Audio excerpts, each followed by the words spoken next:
இது போல் பாடுறாப்பா, உன்னை நம்பினவங்க, சாரி நீ நம்பி இருந்தவங்க எந்த நிலையில் இருக்காங்க பாருன்னாரு. பார்த்தார்.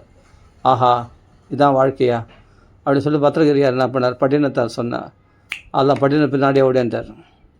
அவ்வளோ ராஜ்யத்தை தூக்கி போட்டு வந்துடேன்ட்டார் அந்த பத்திரகிரியார், அந்த ராஜா. அப்போது ஏன் அப்படின்னா, அதான் மகான்கள் குருநாதர் வந்து அப்படி ஒரு கடாட்சம் பண்ணாங்கன்னா, அவங்க வாழ்க்கையில் வெளிச்சத்தை உண்டாக்கிட்டாங்கன்னா, அடுத்த நிமிஷம் எல்லாம் பொய்ன்றது அடுத்த நிமிஷத்தில் அவங்க சாஸ்திரம்லாம் படிக்கணும் அவசியம் இல்லை. குரு கடாட்சம் மாத்திரத்தினாலே அப்படி தட்டி விட்டாங்கன்னா அடுத்த நிமிஷத்தில் விவேகானந்தர் மாறினார் பாருங்க, அது மாதிரி எல்லாமே மாறிடும், இப்போ லைஃபே மாறிடும். அந்த குரு கடாட்சம் கிடைக்கிற வரைக்கும் தான் கேள்விகள் கேட்டுன்னு இருப்போம் தேவையில்லாத.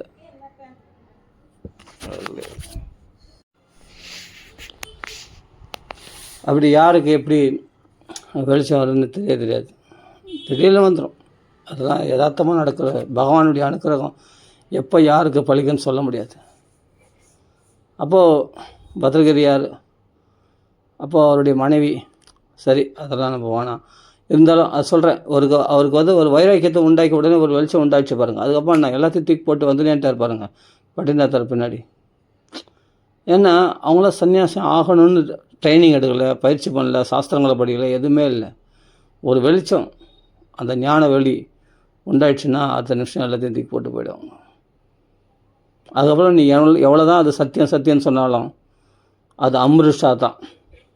சத்தியம் போல தோற்றம் அளிக்கிறதுக்கு காரணம் பகவான் சத்தியமாக இருக்கிறதுனால அவனுடைய பிரதிபமாகி இந்த பிரபஞ்சமும் சத்தியம் போல தோன்றுறது. அதுதானே அந்த முதல் ஸ்லோகத்தில் வருது, அம்ருஷா த்ரீ சர்கோ அம்ருஷா. இந்த முக்குணங்களால் ஆன இந்த பிரபஞ்சமானது பொய்யானது. அது எப்படி தெரியும் அப்படின்னா, தேஜோ வாரிமிருதாம் யதா வினிமய எத்திர சொர்க்காமிருஷா தாம்னா ஸ்வேன சதா நிரஸ்துகம். தாம்னா ஸ்வேன, தன் ஸ்வரூபத்தை ஒரு வெளிச்சம் போட்டு காட்டிட்டான்னா அடுத்த நிமிஷம் அதுதான் நிரஸ்துகம், எல்லா மாயும் உன்னை விட்டு விலகி போயிடும். அப்புறம் நான் சத்தியம் பரம், அந்த சத்தியத்தை மட்டுமே பரம் தீமகி, உயர்வாக நீ தியானித்து கொண்டிருப்பாய். அதை தவிர உனக்கு வேறு எதுவும் தெரியாது. இதுதான் இந்த ஸ்லோகத்துக்கு அர்த்தம். எப்படின்னா ஒன்றும் இல்லை, மகான்கள்லாம் மோகிக்கத்தக்க அந்த வேத ஞானத்தை ஒரு க்ஷணத்தில் சங்கல்பம் மாத்திரம் ஸ்புரிக்கும்படி செய்தார். யாருக்கு? பிரம்மதேவருக்கு. தேனே பிரம்ம ஹிருதாய ஆதிகவி முஹ்யதி சூரையா. எந்த வேதத்தினுடைய பரம ஞானத்தில் மோகிக்கிறார்களோ, கர்மகாண்டத்தில் மோகிக்கிறார்களோ, அதை போட்டு குழப்பின்னு இருக்காங்களோ அந்த வேதத்தை, பகவான் சங்கல்ப மாத்திரத்தினாலே ஒரு வெளிச்சத்தை உண்டாகிடுவோம். பிரம்மதேவர் கொடுத்த ஞானம், வேதம்னாவே அறிவு தான். அதனால இறைவனுடைய அறிவுன்னு வர அண்ணா, அதான் இறை ஞானத்தை ஒரு வெளிச்சம் போட்டு காட்டிட்டார். முடிஞ்சு போச்சு. அப்படியே உட்காந்து சொல்லி கொடுத்துன்னு இருக்கணும், வேதம் பிரணவத்தை ஜெபி, காயத்ரி ஜெபி அப்படின்னு படிப்படியாக சொல்லணும். இப்படி அபியாசம் பண்ணுறாங்க இல்லையா பிராமணர்கள்லாம், அப்படிலாம் கிடையாது. அப்படி நினச்ச மாத்திரத்தினாலே, சங்கல்ப மாத்திரத்தினாலே பகவான் ஹிருதயத்தில் ஸ்புரிக்கும். தேனே பிரம்ம ஹிருதாய ஆதிகவியே முஹ்யதி சூரிய. அப்படியேப்பட்ட மகான்கள்லாம் மோகிக்கத்தக்க, அப்படியேப்பட்ட பெரிய பெரிய பண்டிதர்கள்லாம் மோகிக்கக்கூடிய அந்த வேதத்தை அப்படி ஒரு வெளிச்சம், பகவான் ஒரு வெளிச்சத்தை உனக்குள்ளே உண்டாகிட்டான்னா, ஒரு மின்னல் மாதிரி, அப்படி ஒரு ஸ்பார்க்கு, அவ்வளோதான், அடுத்த நிமிஷம் உன் லைஃபே மாறிடும். அதுதான் சொல்கிற யதார்த்தம்ன்றது இதுதான். இதெல்லாம் பகவானுடைய கிருபையினால், மகானுடைய கிருபையினால் உண்டாக்கக்கூடிய விஷயங்கள். இதெல்லாம் படித்து, புஸ்தகத்தை படித்து அதை புரட்டின்னு இதை புரட்டின்னு இதெல்லாம் அப்படி வர்றது கிடையாது. எப்போ பகவான் எப்படி கிருபை பண்ணுவான், யார் மூலமாக கிருபை பண்ணுவான் தெரியாது. இப்போ சொன்னேன் இல்லையா, பட்டினத்தாருடைய சிஷ்யர் பத்ரகிரியார் ஒரு வைராக்கியம், உடனே வாழ்க்கையில் ஒரு வெளிச்சம் உண்டாச்சு. அதான் எல்லாத்தையும் ராஜ்யத்தை தூக்கி போட்டு வந்துலேன்ட்டார். பட்டினத்தார் அப்படி தான், பெரிய செல்வந்தர், அப்படிப்பட்ட வைர வியாபாரி, பெரிய செல்வந்தர் வியாபாரி. பகவானே பிள்ளை மாதிரி வந்தார். அப்புறமா வெரைட்டியில் வந்து அந்த வைரங்கள்லாம் கொண்டு வந்தார் வியாபாரம் பண்ணி. அப்புறம் பார்த்தா அவ்வளோ செல்வங்கள் இருந்து, அத்தனை செல்வம் போய் காதற்ற ஊசியும் வாரா கடை வழிக்கான் அப்படின்னு தூக்கி போட்டு வந்துனேன்ட்டார். அவள் தான். அதனால் அந்த வெளிச்சம் வர வரைக்கும் என்ன வேணும்னா அப்படியே அடிச்சுக்கணும், பிடிச்சிக்கணும். நான் இது என்னுடையது, இது என் சொத்து, என் பங்கு, என் பொருள், இது என் பொருள், என் சொத்து, என்னுடைய பணம், என்னுடைய மனைவி, என் பிள்ளை, அது இது எல்லாம் அடிச்சுக்கின்னு போராடிக்கின்னு இன்றைக்கி போனால் தான் சம்பளம், அங்கே போனால் தான் நாளைக்கு அது நாளைக்கு வாழ்க்கை. இப்போ நான் கஷ்டப்பட்டால் தான் நாளைக்கு வாழ்க்கை நகரும். எதிர்காலத்தில் என்ன பண்ண போகிறேன்னு தெரில. எப்படி பிள்ளைகளை காப்பாற்ற போகிறேன், எப்படி பொண்ணுங்களை காப்பாற்ற போகிறேன், அதை பண்ண போகிறேன், இது பண்ண, வீடு வாங்க போகிறேன், பங்களா வாங்க போகிறேன், கடன் லோன் கட்டணும், இஎம்ஐ கட்டணும், பல விதமான லபன்னு அடிச்சுக்கிறதுலாம் அந்த ஸ்பார்க் வராத வரைக்கும் தான். அந்த ஸ்பார்க் உனக்குள்ளே ஒரு ஸ்பார்க் அப்படி உதயமாச்சுன்னா அடுத்த நிமிஷத்தில் எல்லாம் பொய்ன்னு தோணும்.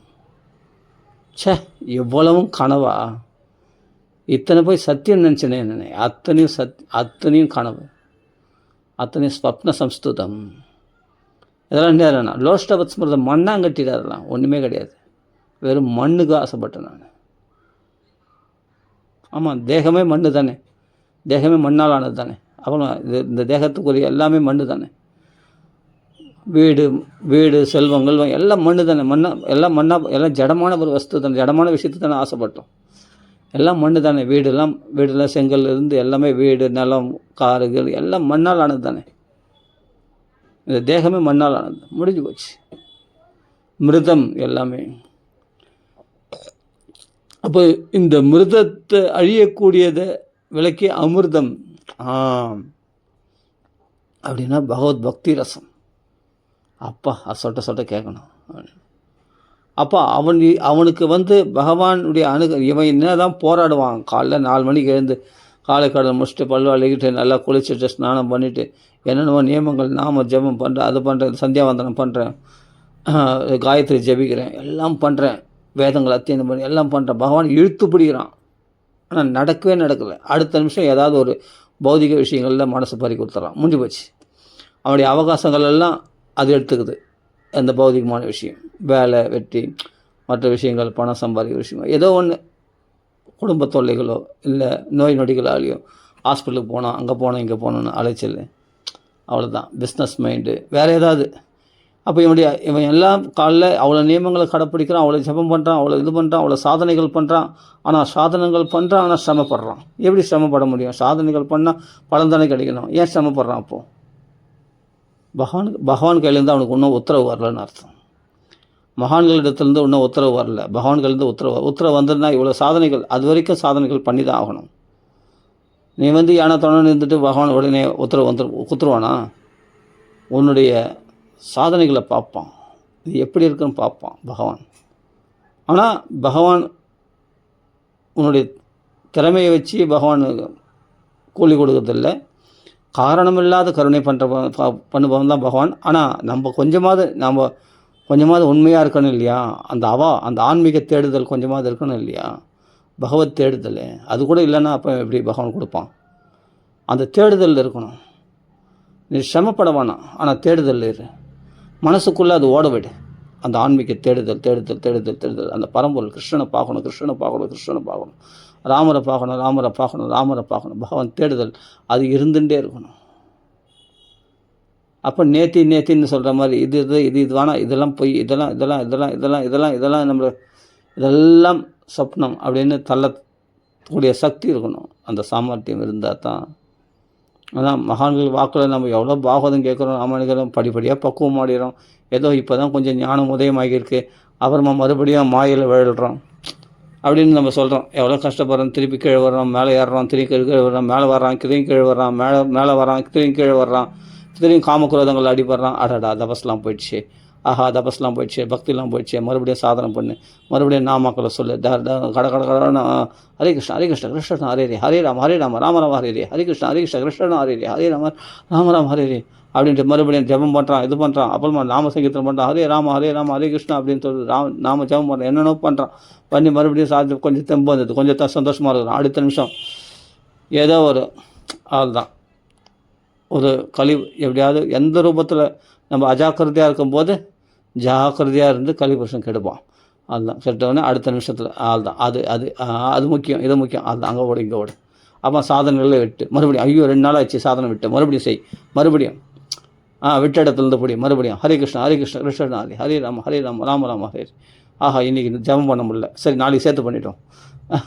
அவன் மொதல் சேர்த்து பண்ண முடியல. சரி அன்றைக்கு வரையும் பண்ணுவோம், அவ்வளோதான். அன்றைக்கி வரையும் முடிஞ்சது பண்ணுவோம். என்ன பண்ணுறோம்? என்ன பண்ணுற நீ? இல்லை நான் சாதனைகள் பண்ணுறேன், கொஞ்சம் உலக விஷயத்தையும் பார்க்கணும் இல்லையா?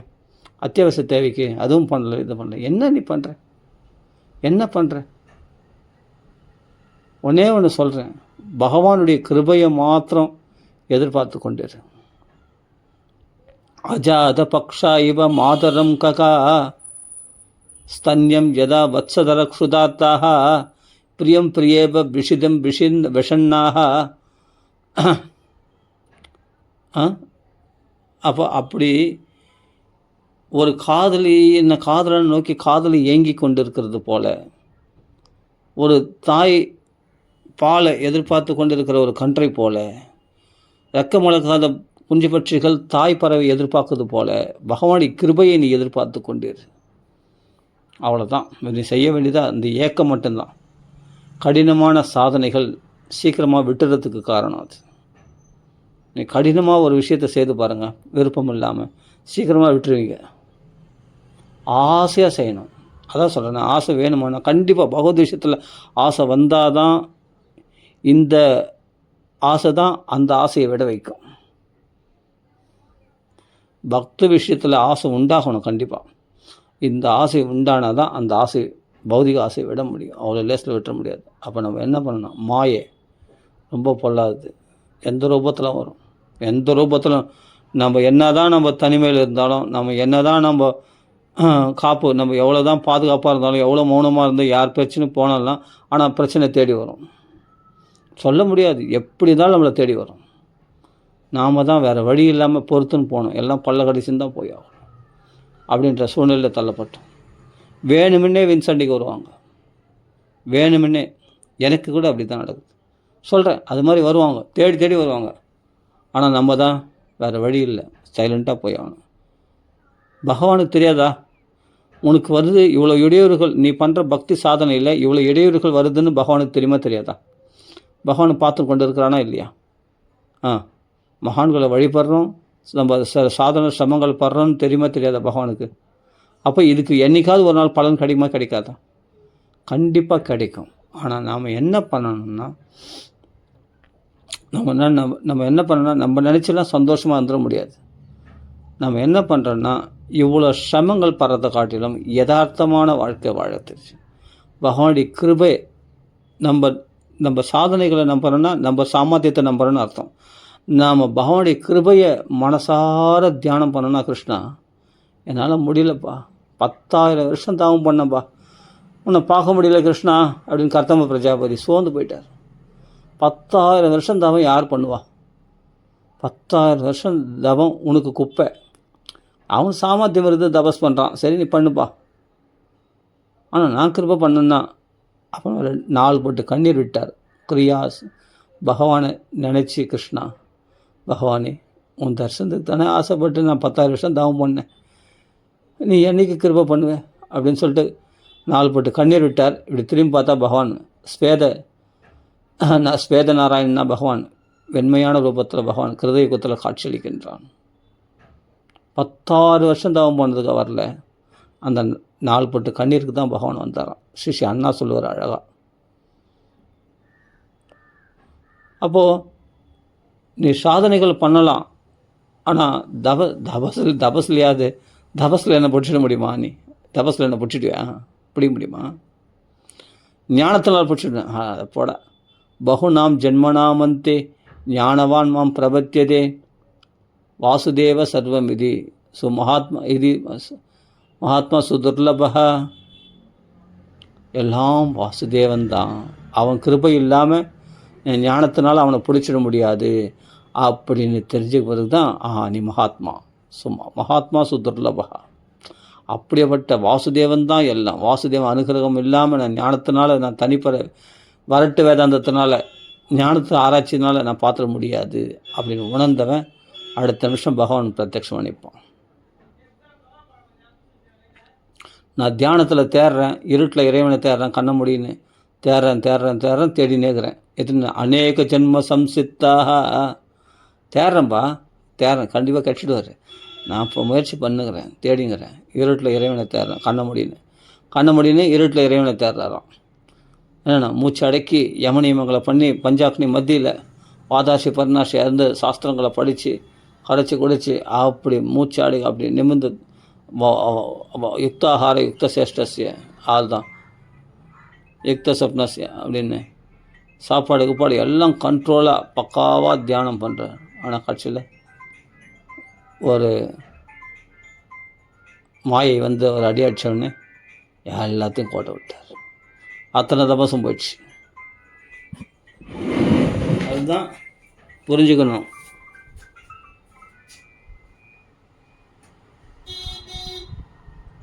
அதுதான் புரிஞ்சுக்க வேண்டிய விஷயம். தபஸ் வந்து எப்படி போகணுன்னே தெரியாது. தண்ணிக்குள்ளே போய் மாயை ஜெயிக்கன்னு ஒருத்தர் போனார். சௌபரி மகர்ஷின்னு பேர் அவருக்கு. அங்கே ஒரு மீன் சங்கத்தை பார்த்து கவுந்தார். அப்போதுலேருந்தே அவருக்கு மீன்னா ரொம்ப பிடிக்கும் அவருக்கு. அதனால் மீன்களை தின்கிற கருடன் வந்து மீன் சாப்பிட்றத பார்த்த உடனே இனிமேல்ட்டு இந்த யமுனைக்காருக்கு கருடன் வந்தாருன்னா அவர் தலை 100 சுக்கலா வெடியை கடவுது அப்படின்னு சாபம் கொடுத்துட்டார். சாதாரண கருடன் தான் சாபம் கொடுத்தார். அண்ணா சொல்வார் சாதாரண, ஆனால் குங்குமாங்கிதனாக வேதமயமான கருடனே அது கட்டுப்படுறாராம்.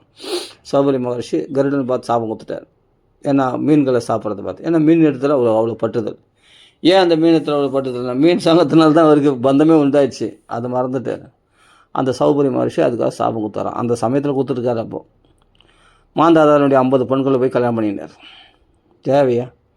தேவையா மாயை வந்து பயந்துக்கிட்டு தண்ணிக்குள்ளே போயிட்டா மாயை வராதுன்னு சொல்லிட்டு அங்கே யார் மனுஷன் நடமாட்டம் இல்லாத தண்ணிக்குள்ளே போய் மூச்சு அடக்கி தவம் பண்ணுறார். அவ்வளோ சக்தி படைத்தவர். அப்படியேப்பட்ட மூச்சு அடக்க சக்தி பெற்றவர் தண்ணிக்குள்ளே போய் தவம் பண்ணாராம். அங்கே 1000 வருஷம் தவம் போய் நேற்ற கண்டோம் அப்படின்னு சொல்லிட்டு கணத்தை வந்து பார்த்தாராம். மீன் சங்கத்தை அம்மா மீன், அப்பா மீன், கணவன் மீன், மனைவி மீன், காதலி மீன், காதலன் மீன், அக்கா மீன், தம்பி மீன், அக்கா மீனை குடும்பம். இந்த மாதிரி குடும்பமாக கலகலன்னு இருந்தால் எவ்வளோ நல்லாயிருக்கும் அப்படின்னு ஆசை உண்டாயிடுச்சு சௌபரி மகரிஷிக்கு. 9ஆம் ஸ்கந்தத்தில் படித்து பாருங்கள், தெரியும். ஆச்சரியமாக இருக்கும். நம்மளால் கொஞ்ச நேரம் மூச்சு அடக்கி நிற்க முடியாது, உட்கார முடியாது. ஆனால் தண்ணிக்குள்ளே போய் மூச்சு அடக்கி ஆயிரக்கணக்கான வருஷங்களா எப்படி இருக்க முடிஞ்சது? அதான் மகாத்மாக்கள். ஆனால் அவர்களே யோகிகள், அநேக ஜென்ம சம்சித்தாக. அப்போ அவர்களே பல ஜென்மங்களாக குட்டிக்காரன் அடிச்சு கஷ்டப்பட்டு கடைசியில் பகவான் அடைய முடியாமல் போயிடுறாங்கன்னும் போது நாமெல்லாம் ஏமாத்துறோம். அதனால் ஒரு ஸ்பார்க். அதனால் பகவான் யதார்த்தமாக யாருக்கு எப்படி பகவான் கிருபை பண்ணுவானே தெரியாது. அந்த கிருபையை பிரார்த்தனை பண்ணமே தவிர பகவானுடைய அனுகம்பிதம் என்மே அசுஸ்தேஜதா பசிய பூபா அனுகம்பிதம் அப்படின்றார் பீஷ்மாச்சாரியர். அப்படி பகவான் இந்த கிருபையை எதிர்பார்க்கணுமே தவிர, அதான் சொல்ல நம்ம சாதனைகளை அதாவது பண்ணாமல் இருக்கக்கூடாது. சாதனைகள் பண்ணோம், ஆனால் கிருபை தான் முக்கியம். நம்ம சாமர்த்தியம் வந்து எந்த விதத்துலையும் நம்மளுக்கு கர்வம் உண்டாகக்கூடாது. பெரிய பெரிய சாதனைகள் பண்ணியிருக்கலாம், நம்ம நிறைய ராமநாமா சொல்லியிருக்கலாம், இல்லை நிறைய ஹரே கிருஷ்ணா நாம சொல்லியிருக்கலாம், ஹரே ராமா சொல்லலாம், ரொம்ப நேரம் நம்ம கீர்த்தனை பண்ணியிருக்கலாம். பற்றியா நம்ம இவ்வளோ நேரம் பண்ணிட்டோம் அப்படின்னு கர்வம் வந்தாச்சு, ஆட்டோமேட்டிக்காக அந்த சாதனை கெட்டு போயிடும். நம்மளை மாதிரி பாகவதம் படிக்கிறவங்க யார், பாராயணம் பண்ணுறவங்க யார், ராமாயணம் பாராயணம் பண்ணுறவங்க யார் அப்படின்னு கொஞ்சம் கர்வம் வந்துச்சுன்னா நம்மளை மாதிரி நல்லா படிக்கிறவங்க யார், ஸ்பஷ்டமாக படிக்கிறவங்க யார், நம்மளை மாதிரி ஸ்பீடாக படிக்கிறவங்க யார், இதெல்லாம் கூட இருக்குது நிறைய. அவள் தான் படிக்க விடாது. நம்மளை மாதிரி பாகவத உபன்யாசம் பண்ணுறவங்க யார், நம்மளை மாதிரி ராமாயணம் உபன்யாசம் பண்ணுறவங்க யார், அதில் ஒரு கர்வம். நம்மளை மாதிரி கதாசிரவணம் பண்ணுறவங்க யார், அதில் கூட கர்வம் உண்டாகுமா. அண்ணா சொல்கிறார், ஸ்ரீ அண்ணா சொல்கிறார். ஆமாம், நம்மளை மாதிரி ராமாயணம் கேட்குற, நம்மளை மாதிரி பாகவதம் கேட்குறவங்க யார், அதில் சிரவணத்துலேயுமா கர்வம் உண்டாகும். ஆமாம், எல்லாத்துலேயும் உண்டாகும். எங்கே வேணாலும் மாயை ரெடியாக இருக்கும். அப்படிப்பட்ட சௌபரி மகர்ஷிக்கு தண்ணிக்குள்ளே போய் விட மாயை விடலைன்னு சொன்னால் இதுதான் சொல்கிறது, அநேக ஜென்ம சம்சித்தா. அப்போது எத்தனை ஜென்மன்னு சொல்ல முடியாது. என்றைக்கு பகவான் கிருபை பண்ணுறானோ பண்ணட்டும், ஆனால் மகான்கள் வழி தான் நம்ம கடைப்பிடிக்கணும். அதாவது சொல்கிறாரு, ஒரு இடத்துல 11ஆம் ஸ்கந்தத்தில் வருது, நவயோகி சம்வாதத்தில் வருது. இவர் ஹரி என்ற பாகவதர் சொல்கிறார், பாகவதம் யார் சிறந்த பாகவதர் அப்படின்னு கேட்குறாரு. அதுக்கு சொல்கிறார், ஹரி சொல்கிறார், திரிபுவன விபவ ஹேதவே அப்யகுண்ட ஸ்மிருதிர் அஜிதாத்ம சுராதிபிர் விமிருக்கியாத்து.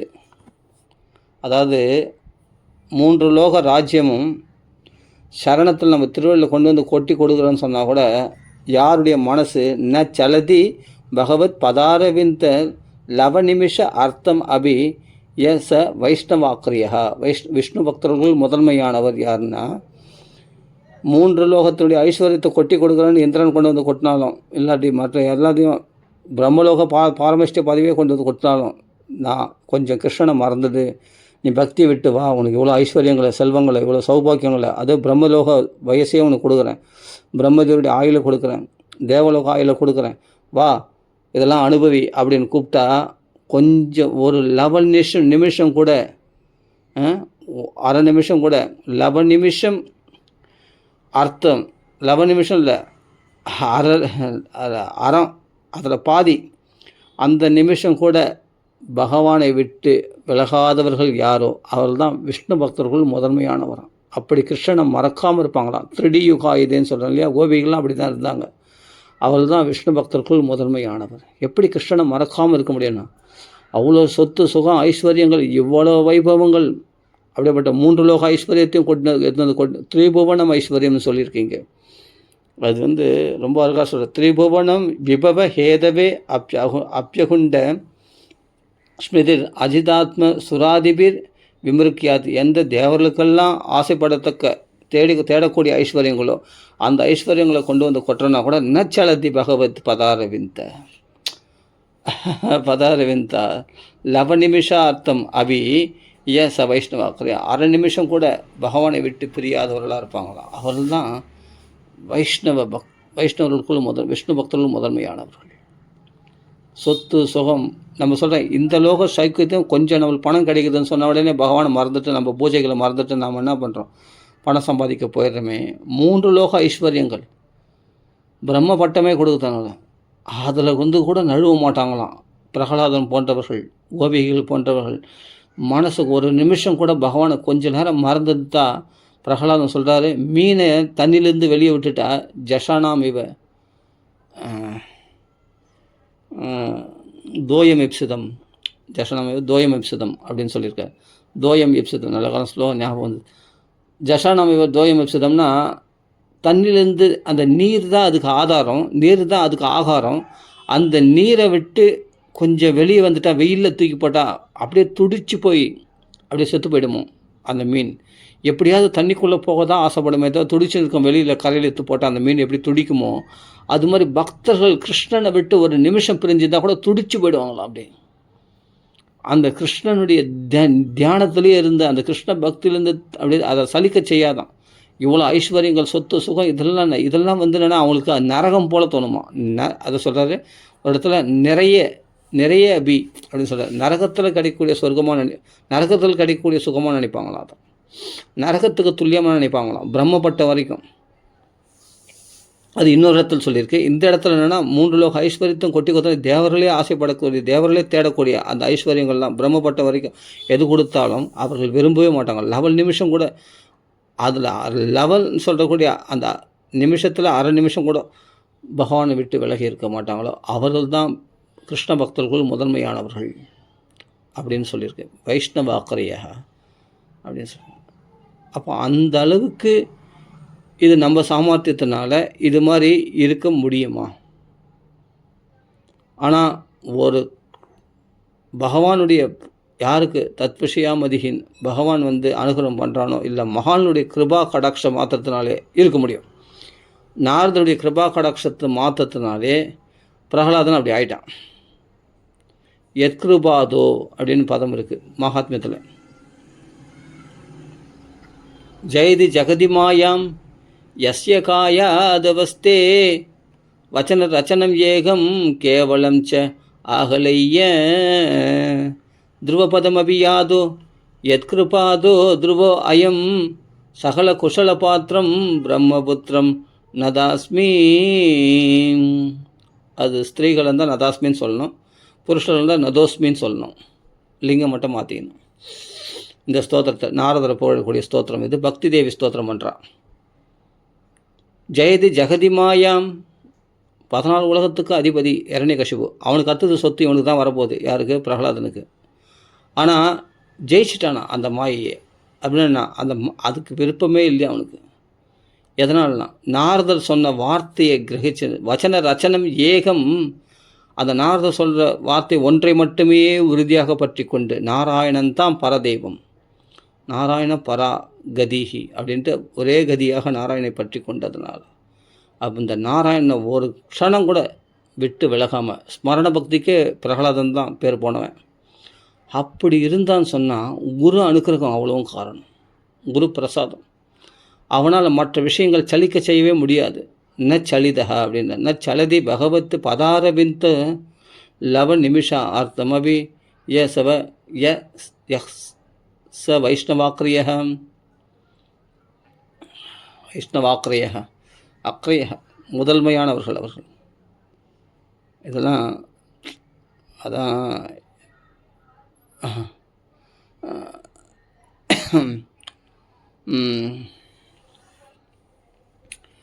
அதாவது இதெல்லாம் நம்ம சாதனைகளால், நம்ம கஷ்டத்தினால நம்ம எல்லா வேஷம்லாம் போடலாம் வெளிப்புறமாக. நான் பக்தன் இல்லை, பக்தன் வேஷம் போட்டவன் நல்லது தான். அது அண்ணா சொல்கிறாரு. பக்தர் வேஷம் ஞானியாக தான் வேஷம் போடக்கூடாது. யோகியாக வேஷம் போடுறவங்க தான் ஜெயிலுக்கு போயிடுவாங்க. யோகி மாதிரி வேஷம் போட்டுக்கிட்டு கடைசியில் என்னென்ன தப்பான வேலைலாம் செய்கிறாங்க இல்லையா, அவர்கள் தான் ஜெயிலுக்கு போயிடுவாங்க. பார்க்குறோம் நம்ம எத்தனையோ இப்போ நியூஸில் பார்த்துருப்போம். யோகியாக ஞானியாக தான் வேஷம்.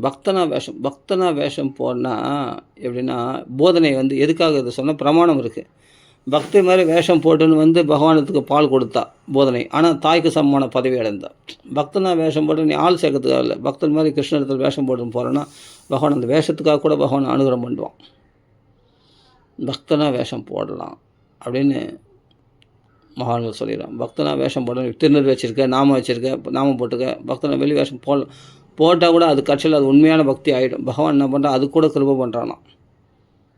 நான் பெரிய யோகி ஞானி, மற்ற விஷயங்கள்லாம் வேஷம் போடக்கூடாது. வேஷம் போட்டால் கண்டிப்பாக கஷ்டம்தான், ஆனால் அவமானப்படுவான். ஆனால் பக்தனாக வேஷம் போட்டால் கூட பகவான் அதுக்கு கூட கிருபை பண்ணுறான், அவனுக்கு அனுகிரகம் பண்ணுறானா. தாய் வேஷம் போட்டு அந்த போதனைக்கு கூட பகவான் பெரிய அனுகிரகம் பண்ணிட்டான். அதுக்காக சொல்கிறேன். அந்த பக்தர்கள் போல் வேஷம் போட்டு வந்த பிரலம்பாசுரன் அவனுக்கு கூட பகவான் மோட்சம் கொடுத்தான் பலராமர் மூலமாக சொல்கிறேன். அது மாதிரி ஏன்னா கன்று ரூபத்தில் வந்தான். அந்த கன்றுகளும் பக்தர்கள் தான்.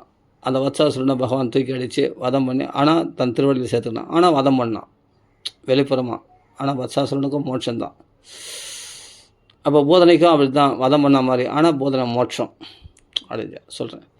அதனால் பகவான் எல்லாருக்குமே அனுகிரகத்தை வாரி வர்ஷிக்கத்து தயார். நல்லவங்க கெட்டவங்க இவங்க பாகுபாடு கிடையாது. இவர்கள் பிரியமுள்ளவர்கள் பிரியமற்றவர்கள் அப்படிலாம் கிடையாது. இப்போ நான் சொன்னாலே யுதிஷ்டகர் சொன்னார், பஷ்ய பூபே அனுகம்பிதம் என்மே அசுஸ்தேஜதா சாக்ஷாத் கிருஷ்ணோ தர்ஷனமாகதா அப்படின்ட்டு பீஷ்மாச்சாரியா சொல்கிறார் இல்லையா. சாக்ஷாத் கிருஷ்ணன் பகவான் நேரடியாக எனக்கு தர்ஷனம் கொடுத்தானே, இதிலேருந்து தெரிஞ்சுக்கிடா அவனுடைய பூபா அனுகம்பிதம், அவனுடைய கருணையை புரிஞ்சுக்கிடா. நான் இப்போ இட்டகாலாக இருக்கும்போது நான் அசைய முடியாது, அம்பு படுக்கையில் படுத்துன்னு இருக்கேன். பீஷ்மாச்சாரி சொல்கிறார், நான் அம்பு படுக்கையில் படுத்துருக்கேன், இட்டகாலம் நகர முடியாது. இன்றைக்கி நான் பகவானை தேடி போக முடியாது. ஆனால் வாழ்நாள் முழுதும் அந்த பகவானையே நினச்சிருந்த பலன் பற்றியா. இன்றைக்கி பகவான் சாக்ஷாத் கிருஷ்ணோ தர்ஷனமாகதா, சாக்ஷாத்தாக கிருஷ்ணன் எனக்கு தர்ஷனம் கொடுக்க வந்திருக்கான் பாடுறான். என்மே அசுஸ்தேஜதா பஷ்ய பூபா அனுகம்பிதம் பாடுறான்.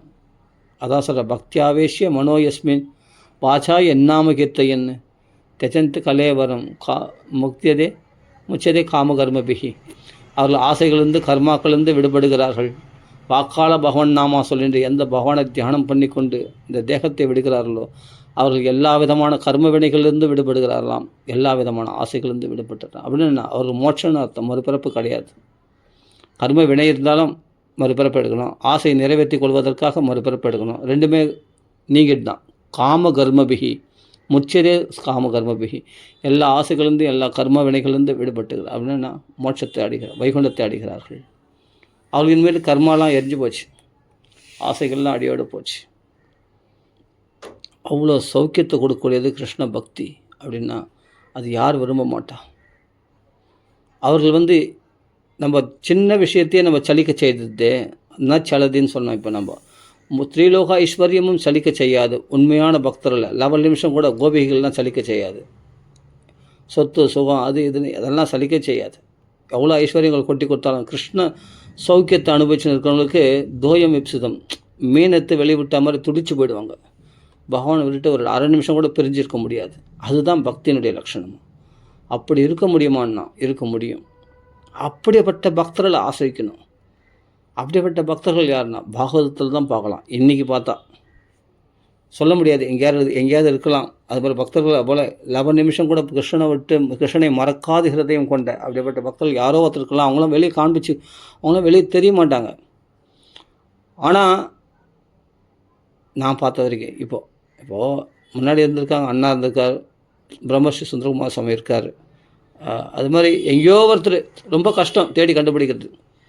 ஆனால் பாகவதத்தில் பார்த்தா நிறைய கிடக்குறாங்க, நிறைய கிடைக்கிறார்கள் நமக்கு. ஏன்னா பிரகலாதன் பார்க்குறோம், கோபிகள்லாம் பார்க்குறோம், உத்தவரை பார்க்குறோம், அக்குரரை பார்க்குறோம். அப்படி 11 நிமிஷம் கூட பகவானை விட்டு பிரியாமல் இருக்கிறாங்க பத்தியா.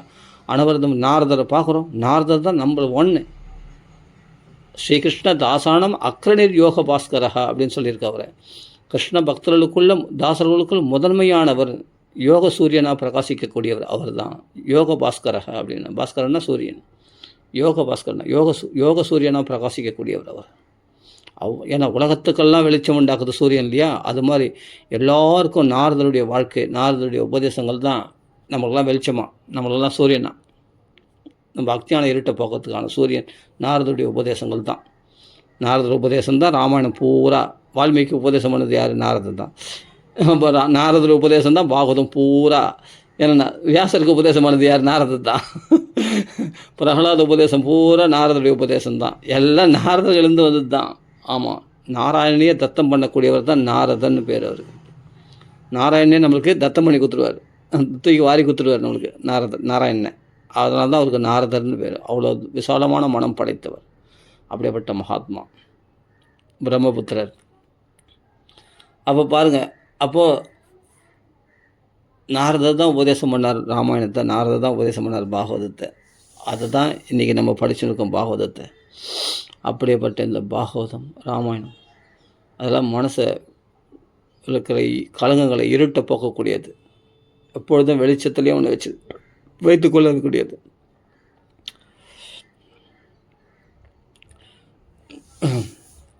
அதனால் எவ்வளோக்கு எவ்வளோ மகான்களுடைய சரித்திரங்களை படிக்கிறோமோ, மகானுடைய வாழ்க்கையை பாருங்கள். நம்மளால் தான் அப்படி இருக்க முடியல. 24 நேரம் நம்ம கிருஷ்ண பக்தியில் இருக்க முடியலன்னா 24 நேரம் கிருஷ்ண பக்தியில் இருந்தவங்களை பற்றி பார்க்கலாமே. என்ன துக்காராம் தாசர் அப்படி இருந்திருக்காரு, மகான்கள்லாம் இல்லையா. இன்றைக்கி நம்ம பார்க்குறது கஷ்டம். அப்படி யாரோ ஒருத்தர் 2 சொல்லிடலாம், ஆனால் விரலை விட்டு எண்ணி சொல்லிடலாம். ஆனால் நம்மளுக்கு தெரிஞ்ச ரொம்ப கஷ்டம். தெரியாமல் இருக்கலாம், தெரிஞ்சு 1 2 தான் சொல்ல முடியும். ஒருத்தர் 2 பேர் தான் சொல்ல முடியும், ரொம்ப பேர் சொல்ல முடியாது இல்லையா.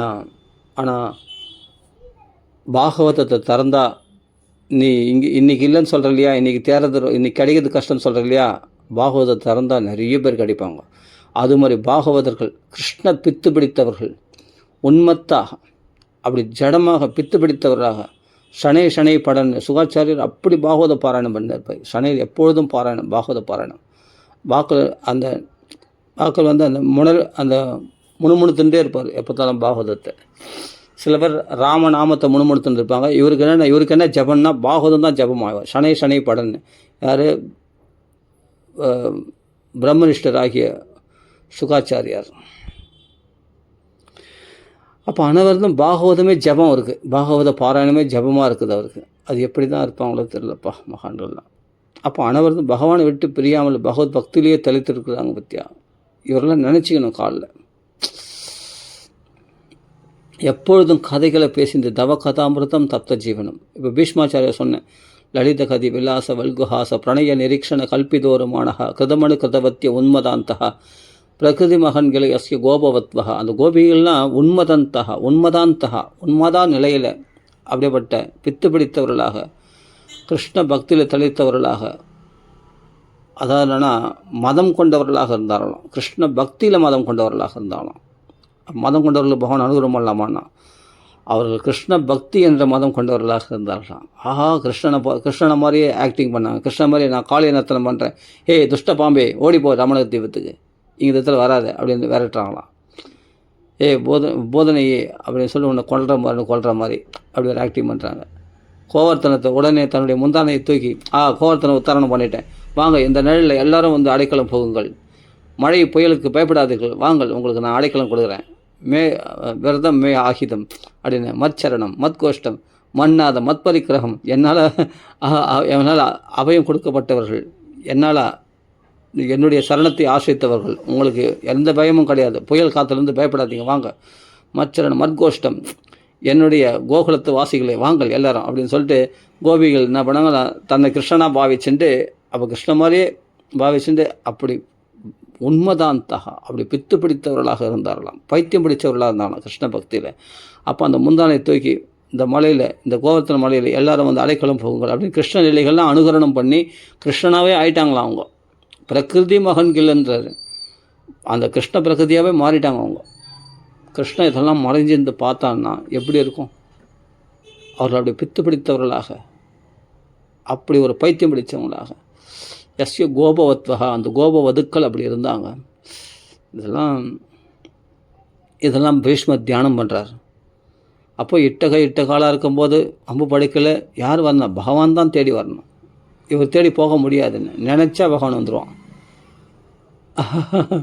வாஞ்சிதஸ்து உத்தராயணகா, உத்தராயண காலம் இல்லை இங்கே அர்த்தம். உத்தரை கர்ப்பத்துக்குள்ளே சயனம் செய்து கொண்டிருந்த உத்தர கர்ப்பத்துக்குள்ளே சயனம் செய்து கொண்டிருந்த அந்த பரிசுத்துக்கு தரிசனம் கொடுத்தானே, இவனும் தானே கர்ப்பத்தில் வாசம் பண்ணான், உத்தர கர்ப்பத்தில் இவனும் தானே சயனிச்சு அந்த வாசம் பண்ணானோ அந்த பகவான் வாஞ்சிதஸ்து அந்த பகவானை எதிர்பார்த்து கொண்டிருந்தாராம். அதான் வாஞ்சிதஸ்து உத்தராயணக, உத்தர கர்ப்பத்துக்குள்ளே இருக்கிற பகவானை வாஞ்சியோடு எதிர்பார்த்துன்னு இருந்தாராம். அதான் வாஞ்சிதஸ்து உத்தராயணகா அப்படின்னு வியாக்கியானம் பண்ணுறாங்க மகான்கள்லாம்.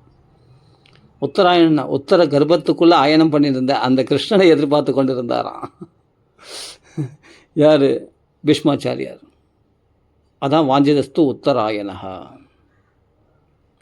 அந்த பகவானே ஆஹா ஆஹா ஆஹா ஆஹா கண்கொள்ளா காட்சி. அப்பா கிருஷ்ணா, எனக்கு உங்கள் வைகுண்ட கோலத்தில் காட்சி கொடுறா போனா. சதேவதேவோ பகவான் பிரதீக்ஷதாம் கலே வரம் யாவதிதம் ஹினம் ஹியம் பிரசன்ன ஹாசா அருணலோச்சனோல் உள்ள சன்னு முகாம்புஜ தியான பதச்சதுர்புஜ. சதுர்புஜ சேவையோட சங்கு சக்கரம் கதை பத்மத்தோட நீல சியாமல வரணாக செந்தாமரை கண்களோட அப்படி சுல்சுலான கேசங்களோட ஊர்த்வ புன்றம் கருணா கடாட்சம் கமனியமான காத்திரம் உன்னதமான நாசிகை சுருள்சுருளாமான கேசங்கள் கோவை பழம் போல உதடு முல்லைப்பூ போன்ற அவனுடைய பற்கள் கதுகதுப்பான கண்ணாங்கள் கண்ணாடி ஒத்த கவலமான கன்னங்கள் அதில் டால் அடிக்கிறது தான் மகர குண்டலங்கள் காதலை ஒளி வீசுகின்றதாம் 10 திக்கிலையும். கழுத்தில் கௌஸ்துப ரத்தனம் டால் அடிக்கிறது தான் 10 திக்கிலையும். சங்கம் போன்ற கழுத்து அதில் கௌஸ்துப ரத்தனம் வெண்கிறது. திரண்ட தோள்கள் குறுகிய இட்பு ரத்ன காஞ்சி சொர்ண ஒட்டியானம் தோல் வளையங்கள் கைகளை கங்கணங்கள் விரல்களில் மோதிரங்கள் 5 விதமான சந்தனங்களால் பூசப்பட்ட திருமணி கார்முகில் வண்ணம் குறுகிய இடுப்பு ரத்ன காஞ்சி சொர்ண ஒட்டியானம் காலில் சலந்து சப்திக்கக்கூடிய திவ்ய நூபுரங்கள் பட்டு பீதாம்பரம் அப்படியேப்பட்ட பகவானுடைய ரூப லாவண்யம். அதில் 4 சதுர்புஜ சேவை, அதில் சங்கம் சக்கரம் கதை பத்மம் இவைகளை தாங்கி கொண்டிருக்கிற வைகுண்ட கோலத்தில் பீஷ்மாச்சாரிக்கு தரிசனம் கொடுத்தாராம். அப்படியேப்பட்ட வைகுண்ட கோலத்தில் அப்பா அப்படி நவரத்ன கச்சிதமான ஸ்வர்ணமயமான கிரீடம் சிரசில், ஊர்த்துவ புன்றம் நெத்தியில், கருணா கடாட்சம் கவனியமான காத்திரம் உன்னதமான நாசிகை கார்முகில் வண்ணம் குறுகிய இடுப்பு ரத்ன காஞ்சி சரணம் அப்படியேப்பட்ட 5 விதமான சந்தனங்களால் பூசப்பட்ட திருமேனி. ஆஹா, இந்த கண்கொள்ளா காட்சி பார்த்து மாலாத்து. அப்படி பகவான் அனுகிரகம் பண்ணியிருக்கான் பாருங்க பீஷ்மாச்சாரியருக்கு. இந்த பாக்கியம் எத்தனை பேருக்கு கிடைக்கும்? எல்லாரும் பார்த்தாங்க அங்கே. கண்கொள்ளா காட்சி. தேவ ரிஷி, ராஜ ரிஷி, பிரம்ம ரிஷிகள், அவ்வளோ ரிஷிகளும் பார்த்தாங்களாங்க. அப்போ தான் ஸ்தோத்திரம் பண்ணுறார். இதி மதி ரூபகல்பிதா வித்ருஷ்ணா பகவதி சாத்வத புங்கவே விபும்னி ஸ்வசுகம் உபகதே கொச்சித் விஹர்த்தம் பிரகதிம் உபே யுஷி யத்பவ பிரபகா. இதுக்கெல்லாம் வியாக்கியானம் பண்ணால் பெருசாக போகும், உபன்யாசம்லாம் பெருசாகிடும். அப்புறமா அவன் பீஷ்ம சுதியே வந்துடும்.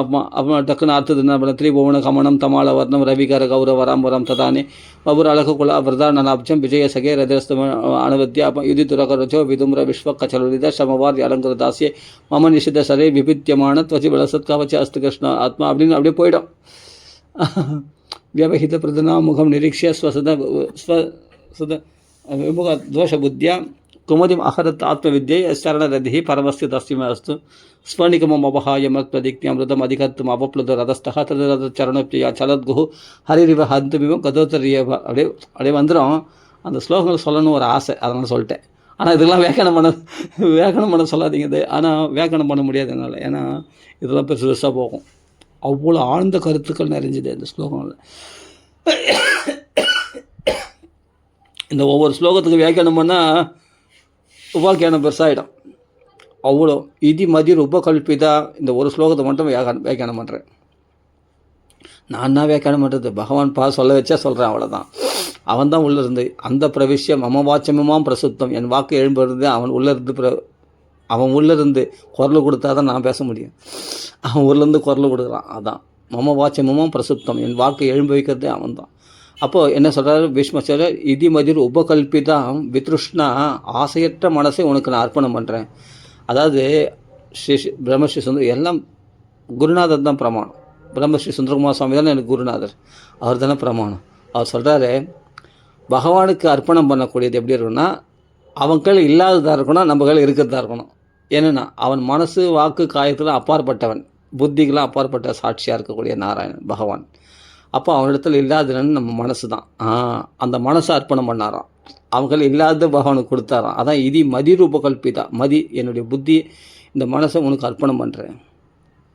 சரி, அது எப்படி இருக்கணும்னா வித்ருஷ்ணா, கலங்கமற்ற மனசை தான் பகவானுக்கு அர்ப்பணம் பண்ண முடியும். கலங்கமுள்ள மனசில் பகவானை தியானம் பண்ண முடியுமா? பகவானை அர்ப்பணம் பண்ண முடியுமா? இப்போ நாத்தி பாண்டம் பிணத்தின்றான் இல்லையா, நாத்தம் அடித்த வெண்ணெய் பகவான் குரங்கு கூட சாப்பிட மாட்டுதுப்பா, அப்படி தூக்கி போட்டு உடச்சிடறான் இல்லையா அந்த பானையை, நாத்தி பாண்டம், அந்த பாண்டத்தையே பிணத்தி அந்த பானையை உடச்சிடறான் இல்லையா, நாத்தம் அடிக்குது அந்த வெண்ணெய்ன்னு. அப்போது மனசு அசுத்தமாக இருந்தால் அதில் பகவான் வரமாட்டான் இல்லையா. அது வித்ருஷ்ணா அப்படின்னா மனசு சுத்தமான மனசை அர்ப்பணம் பண்ணாராம் பீஷ்மாச்சாரியார். இந்த ஸ்லோகத்துக்கு அப்படி அர்த்தம். இதி மதிர் உபகல்பிதா வித்ருஷ்ணா அப்படின்றார். என்ன அப்படின்னா, பீஷ்மாச்சாரியார் சபையில் வந்து திரௌபதி சொன்னான், தாத்தா நீங்கள் தர்மத்தை சொல்லுங்கள், என்னை பணைய வச்சு ஆடினாரா ஃபஸ்ட்டு, இல்லாட்டி அவரை பணைய வச்ச பிறகு என்னை பணைய வச்சாரா, எந்த விதத்தில் நியாயம், இது போல் வந்து ஒரு பெண்ணை அவமதிக்கிறாங்களே அப்படின்னு கேட்டபோது, அப்போ தமோகுணம் மறைக்கப்பட்டு இருந்ததான், துரியோதனம் போட்ட சாப்பாடு சாப்பிட்டதுனால. அதனால் அந்த சபையில் பேச முடியலையா. தமோகுணம் மறைஞ்சிருந்ததுனால அன்றைக்கி திரௌபதி கேட்டால், ஆனால் தர்மம் சொல்ல முடியல. அது பிறகு அந்த யுத்த காலத்தில் வந்து என்னென்னா ஃபுல்லாக வந்து ரஜோகுணம், சண்டை ரஜோகுணமானது மண்டி இருந்து தான்.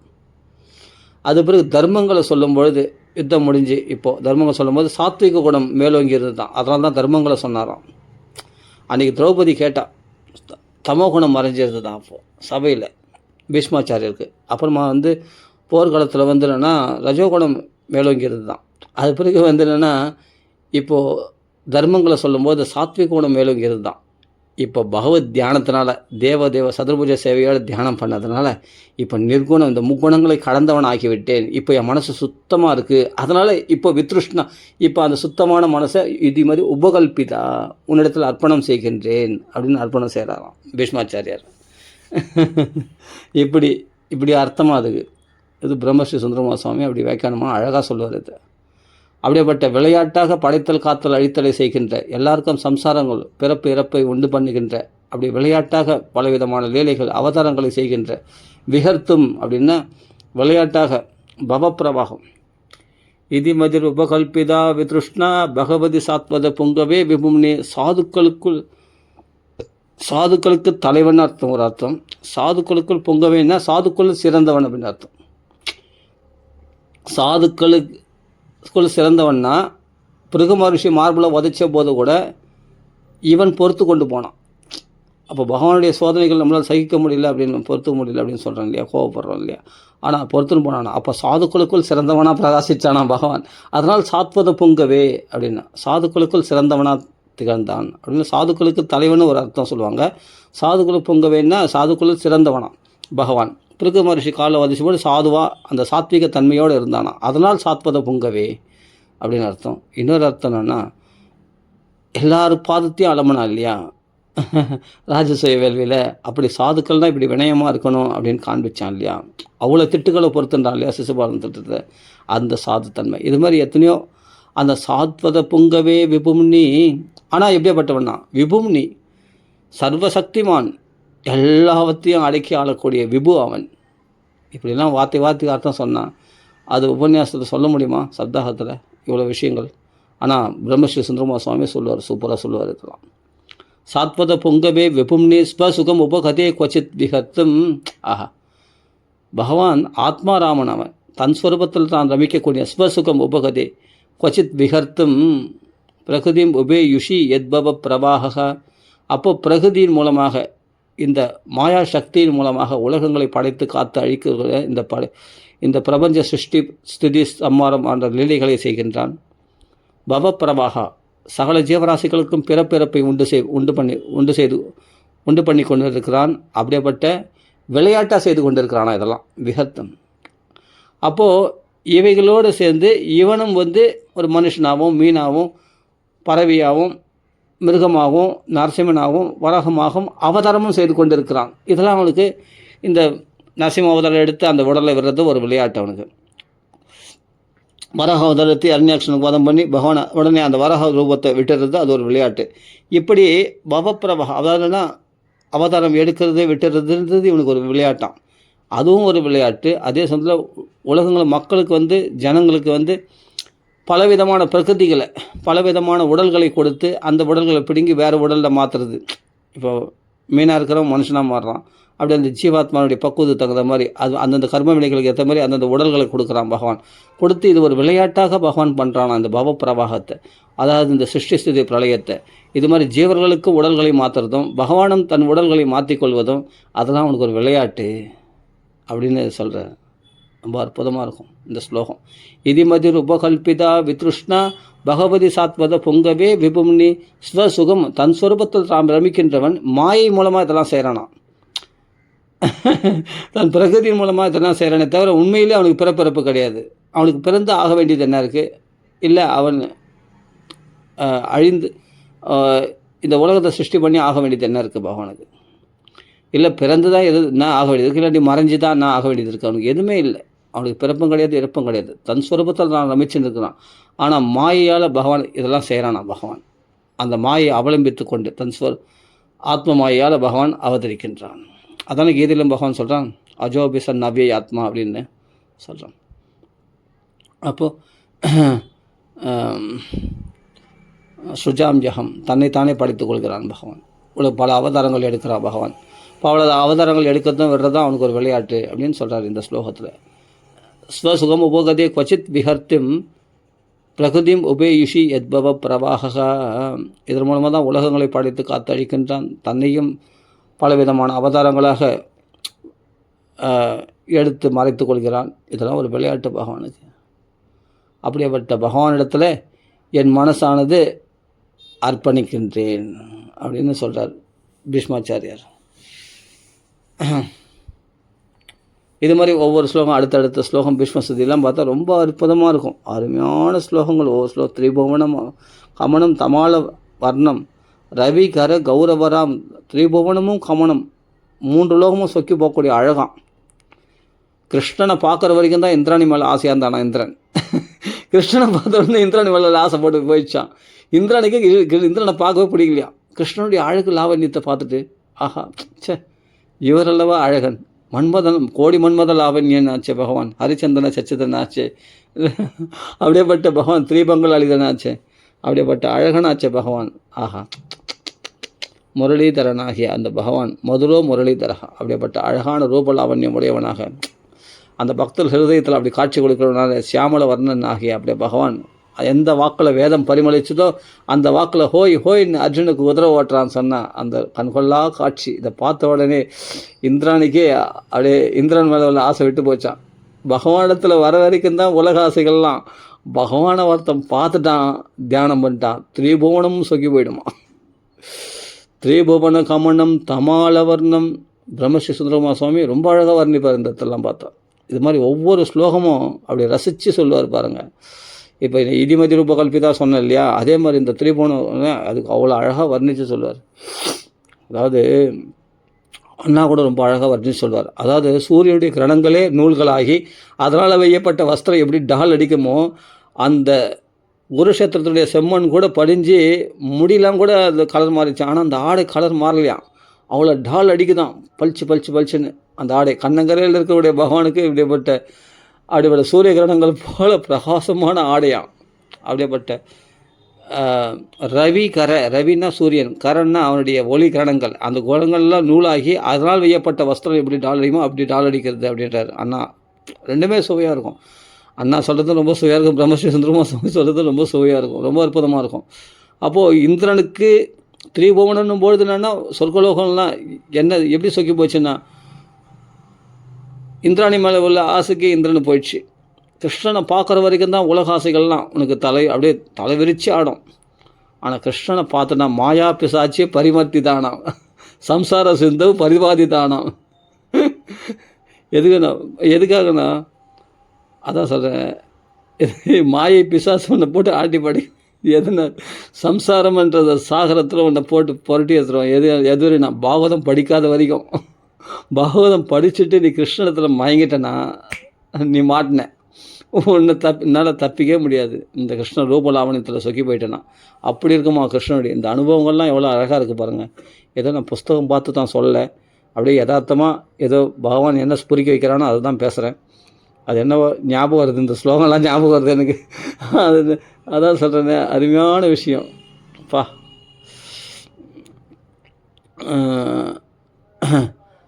மாயா பிசாச்சி, மாயை என்ற பிசாசு போட்டு ஆட்டிப்படி மாயா பிசாச்சி பரிமர்த்தி தானம், சம்சார சிந்து பரிபாதி தானம். எது வரைக்கும்னா பாகவதம் படிக்காத வரைக்கும் இவைகள்லேருந்து விடுபடுது அப்படின்னு கர்ஜிக்குது பாகவதம். சரி, அப்போ கிருஷ்ணனை பார்த்த உடனே அந்த திரிபுவனம் சொக்கி போச்சு. சிவபெருமானுக்கு பார்வதி மேலே உள்ள ஆசை விட்டு போச்சு, பார்வதிக்கு சிவபெருமான் உள்ள ஆசைன்னு. ஆஹா, இந்த பகவானுடைய உயர்ந்த சௌக்கியத்தை ரசோரசப்பியசிய பரந்துஷ்பான் நிவர்த்ததே அப்படின்னா, உயர்ந்த சௌக்கியத்தை அனுபவிச்சுன்னா மற்றெல்லாம் சபச்சப்புன்னு போயிடுமா மற்ற ஆசைகள்லாம். அது மாதிரி பிரம்மதேவர் எல்லாமே அவங்கவுங்க மனைவி கணவன் மேலே உள்ள பாசத்தை விட்டாங்களாம். கிருஷ்ணனை பார்த்த உடனே எல்லாம் மறந்து போச்சு. ஏன்னா உயர்ந்த பரமானந்தத்தை அனுபவிச்சிட்டா இந்த பௌதிகமான விஷயங்கள்லேருந்து ஆசை விட்டுடும். அப்படியேப்பட்ட 3 லோகம் திரிபுவனமும் சொக்கி போச்சு அந்த அழகை பார்த்து, கிருஷ்ணனுடைய ரூப லாவண்யத்தை கோடி மன்மத லாவண்யத்தை பார்த்து. அப்படி எல்லாமே சொக்கி போனார்கள். தேவேந்திரன்லாம் அக்னி பகவான் எல்லாமே. அக்னி பகவான் சுவாகான்ற தன் மனைவி மேலே உள்ள ஆசை விட்டானா, அக்னி பகவானோடைய மயங்கிட்டானா. எல்லாமே வருண பகவான், மன்மதனே வந்து வில்ல நழுவி விட்டானா பகவானுடைய அழகை பார்த்து. ரதியம் மறந்துட்டாலாம் தன்னை, அப்படியே கிருஷ்ணனுடைய பிரித்தில் பிடிச்சிட்டாலாம். அவ்வளோ அழகாக அந்த சியாம சுந்தரனாக இருந்தானாம். திரிபுவனமும் அப்படி சொக்கி போச்சு அழகு. அவ்வளோ அவன் அழகில் மயங்கி போச்சு. அவ்வளோ கண்கொள்ளா காட்சி. எப்படி இருந்தான்னா ரொம்ப அழகான, நான் செக்க சேவையில் இருப்பானா, கண்ணங்கரையில் தான் இருப்பான்.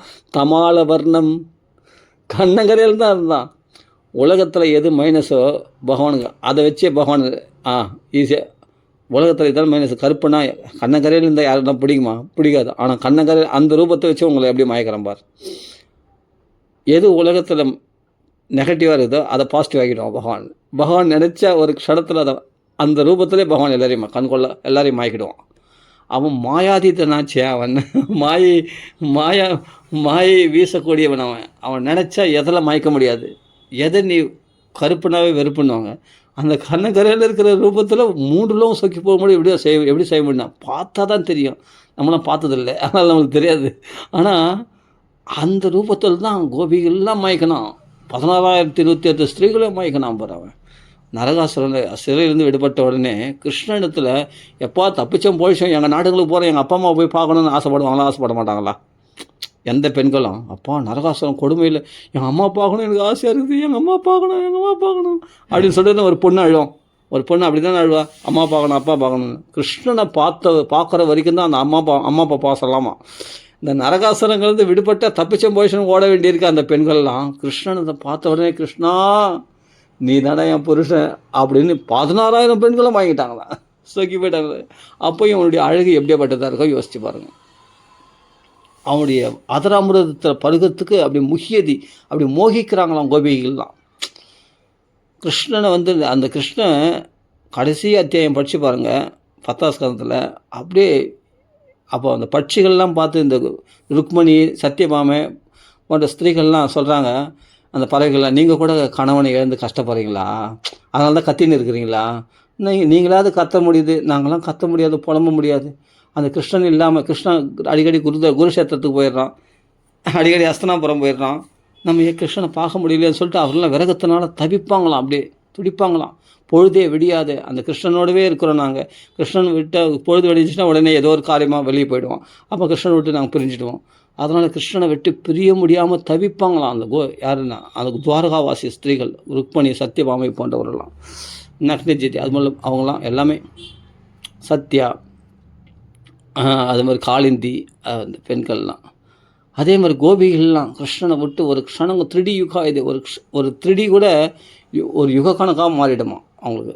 கிருஷ்ணனை விட்டு பிரிஞ்சு இருக்க முடியாது. என்னன்னா கண்ணங்கரையில் இருக்காங்க, இவனை பார்த்து இப்படி மயங்குறாங்க ஜனங்க, சொக்கி போகிறாங்க.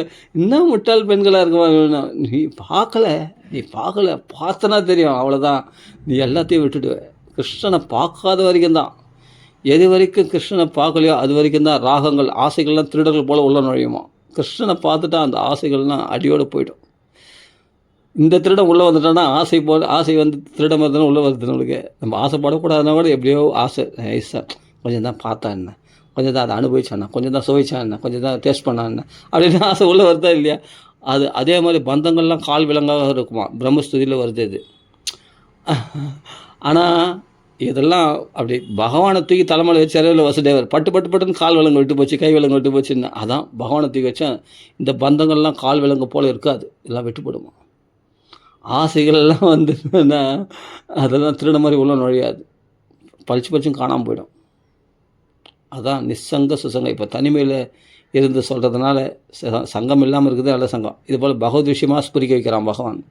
ஒரு விதத்தில் எனக்கு தனிமை நல்லது தான். எனக்கு இப்போ நான் தனிமையில் இருக்கிறதுனால இதெல்லாம் பற்றி பேச முடியுது.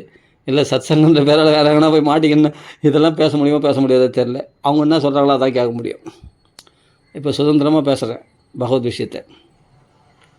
அது மாதிரி திரிபுவனும் சொக்கி போகக்கூடிய அழகாச்சே. அந்த கோபிகள் மயங்கினாங்களா, துவாரகாவாசிகளை மயங்கினா, அது வேறு இந்த குரு தேசத்து பெண்கள் வேறு மயங்கினாங்களாம். அவங்க மயங்கி சொல்கிறாங்களா, என்ன அந்த கோபிகள் என்ன புண்ணியம் பண்ணாங்களோ, போடி திரஸ்கரி யசஸ்கரி பூபம். இந்த பூமியிலே வந்து என்னென்னா சொர்க்கலோகமே பெருசுன்னு நினச்சோம், அதெல்லாம் வேஸ்ட்டு. எதுக்கு அந்த குசஸ்தலி யசஸ்கரி அந்த துவாரகை தாண்டி மகாபாக்கியம் பெற்றது. கோபிகள்லாம் ஏங்கி இருக்கிற அந்த அதராமிரத்தை தினமும் பருகுகிறார் இல்லையா, அந்த தினமும் அதராமிரத்தை பருகிறார்களே அந்த துவாரகையில் உள்ள பெண்கள், அவர்களல்லவா பாக்கியசாலிகள் அப்படின்னு குருதேசத்து பெண்கள் அப்படியே நம்மளுக்கெல்லாம் எங்கே கிடைக்க போகுது. கிருஷ்ணன் ஒரு கடாட்சர் அப்படின்னு நான் ஒரு விரீட ஸ்மித ஈக்ஷனை அப்படி வெட்கத்தோடு கூடிய பார்வைகளால் பகவான் கிருஷ்ணனை பார்க்குறாங்களா. ரோட்டோரமாக பகவான் வந்து துவாரகை கிளம்பும்போது குருதேசத்துலேருந்து அந்த குருதேசத்து பெண்கள்லாம் நாரியர்கள்லாம் பெண்கள்லாம் என்ன பண்ணாங்க, மாடி மேலே ஏறினே கிருஷ்ண மேலே பூ மாறி பொழிகிறாங்களாம். அந்த கிருஷ்ணனை வெட்கத்தோடு பார்க்குறாங்களாம். அந்த கடாட்சத்தினாலே அவருடைய ஆசை அப்படியே பூர்த்தி பண்ணுற மாதிரி ஆசை. கவலைப்படாத அப்படின்னு சொல்லிட்டு என்னையே தியானம் பண்ணுங்கள், நான் உங்கள் கனவுல வரேன் அப்படின்ட்டு பகவான் என்ன பண்ணால் ஒரு கடாட்சத்தினாலே அந்த பெண்களுக்கு அனுகிரகம் பண்ணுறானா. அந்த பெண்கள்லாம் அப்படியே பெருமூச்சு வர்றாங்களாம். அவங்களுக்கெல்லாம் கிடச்சது யாருக்கு, துவாரகையில் உள்ள பெண்களுக்கெல்லாம் கிடச்சது, கோபிகளுக்கெல்லாம் கிடச்சது. கிருஷ்ணானவை நம்மளுக்கு எங்கே கிடைக்க போகுது அப்படின்னு சொல்லிட்டு அப்படியே சொக்கி போகிறாங்களாம். அப்போ பகவான் அப்படி ஏங்கிறதே ஒரு பக்தி தானே. அந்த பெண்கள் குருதேசத்து பெண்கள் அவர்கள் ஸ்தோத்திரம் பண்ணுறது ஒரு அத்தியாயம் போடுறாரு மெனகட்டு வியாசாச்சாரியார். இதபடி ரோட்டோரம் போது பார், இதான் நம்மளை படைச்ச தெய்வமா, கருணை கடலாம், இதுதான் கருணை கடவுளாம் நம்மளை படைச்ச தெய்வம். ரோட்டு எந்த பகவான் பிரளய காலத்தில் எல்லா உலகங்களையும் தன் வயிற்று குக்ஷிக்குள்ளே வச்சுட்டு கால் கட்ட வரல சப்பிண்டு தன் ஒடுங்கத்துக்கு இடம் இல்லாமல் அந்த ஆடியில் பள்ளி கொண்டு தன் கால் கட்ட வரல தன் சொரூபத்தில் ரமிக்கின்றானோ அந்த பரம்புருஷன் இந்த புரோட்டோட போகிறான் பார். இதோ அர்ஜுனன் சாமரம் வீச, ஒத்தவர் சாமரம் வீச, தாருக ரதத்தை செலுத்த அப்படி குடாகேசன் அப்படி உத்தவர் சாத்திக்கு சாமரம் வீச குடாகேசன் ஆகிய அர்ஜுனன் கொடை பிடிக்க அப்படி பகவான் போராம்பர் ஓட்டாரான்.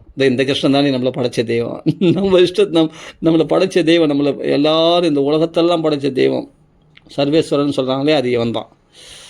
எந்த பகவான் இந்த உலகங்கள்லாம் படைச்சி நாமரூபம் இல்லாமல் பிரளயத்தில் தூங்கி கொண்டு இருக்கிற ஜீவன்களுக்கெல்லாம் நாமரூபங்களை கொடுத்து அவைகள் தான் தன்னை அடையக்கூடிய வேத சாஸ்திரங்களும் வெளியிட்டு அவர்களை தன்னை அடையக்கூடிய வழியையும் காட்டினானோ அந்த கிருஷ்ணன், அந்த பரமாத்மா போகிறாங்க ரோட்டில் அப்படின்னு சொல்லி ஸ்தோத்திரம் பண்ணுறாங்க. நான் அர்த்தத்தை சொல்லிட்டேன். ஸ்லோகம்லாம் அங்கே இருக்குது, ஸ்லோகம்லாம் எனக்கு தெரியாது, ஸ்லோகம்லாம் மனப்பாடம் இல்லை. அந்த ஸ்லோகத்துக்கு அர்த்தம் சொல்லிட்டேன். குரு தஸ்த பெண்கள் இப்படிலாம் ஸ்தோத்திரம் பண்ணுறாங்க, நீங்கள் வேணால் போய் பார்க்கலாம். அப்போது ஜீவன் இல்லாத பிரளயத்தில் ஜீவன்களுக்கெல்லாம் உடல் நாமரூபங்கள் இல்லாமல் இருக்கும்போது அவர்களெல்லாம் படைப்பு காலத்தில் அவர்கள் நாமரூபங்களை கொடுத்து அவள் தன்னை அடையக்கூடிய சாஸ்திரங்களையும் கொடுத்து என்னென்ன வழி காட்டியிருக்கான் பார். அப்படிப்பட்ட கருணை தெய்வமாகி அந்த கிருஷ்ணன் தாண்டி இவன் அப்படின்னு அந்த கோபிகள்லாம் அந்த குருதஸ்த பெண்கள்லாம் பேசிக்கிறாங்களாம். அப்போது திரிபுவன கமனம், எல்லா பெண்களும் மயங்கி எல்லா ஆண்களும் மயங்கக்கூடிய அவ்வளோ அழகு அந்த ராஜசூய வேள்வியில் பீஷ்மாச்சாரியர் மயங்கிறார். ராஜசூய வேள்வியில் ராஜ ரிஷிகள்லாம் எதுக்காக வந்தாங்கன்னா ராஜசூய வேள்வி பார்க்க வந்தாங்க. அடப்போப்பா, ராஜசூய வேள்வி பார்க்கறதுக்கு வந்தவங்க எத்தனையோ ராஜாக்களுடைய வேள்விகள்லாம் பார்த்துருப்பாங்க. அவங்களாம் யுக கணக்கில் வாழக்கூடிய விஸ்வாமித்திர வசிஷ்டர்லாம் எதுக்கு வந்தாங்கப்பான்னா பிருகுமா ரிஷி வசிஷ்டர் கிருஷ்ணனுடைய அந்த அக்கர பூஜையை பார்க்குறதுக்கு, பகவானுடைய கொள்ளா காட்சி பார்க்கறதுக்கு தான் சுற்றி வந்தாங்களாம் பாண்டவரில். ஏன்னா அடிக்கடி கிருஷ்ணன் வரான், அவங்கள பார்க்குறான். அங்கே ராஜசூய வேள்வியில் பகவானுக்கு பூஜை நடக்குது, முதல் பூஜை நடக்குது, அதை கண்டிப்பாக போய் பார்க்கணும்னு சொல்லிட்டு அவ்வளோ ரிஷிகள் கூட்டங்களாக வந்தாங்களாம். ராஜ ரிஷிகள், தேவ ரிஷிகள், பிரம்ம ரிஷிகள் எல்லாமே கூட்டம் வந்தாங்க. அந்த ராஜசூய வேள்வியில் அப்படி கண்கொள்ளா காட்சியாக எல்லாருக்கும் கொடுத்தானா பகவான். அப்படி திரிபுவன கமனம் தமால வர்ணம்.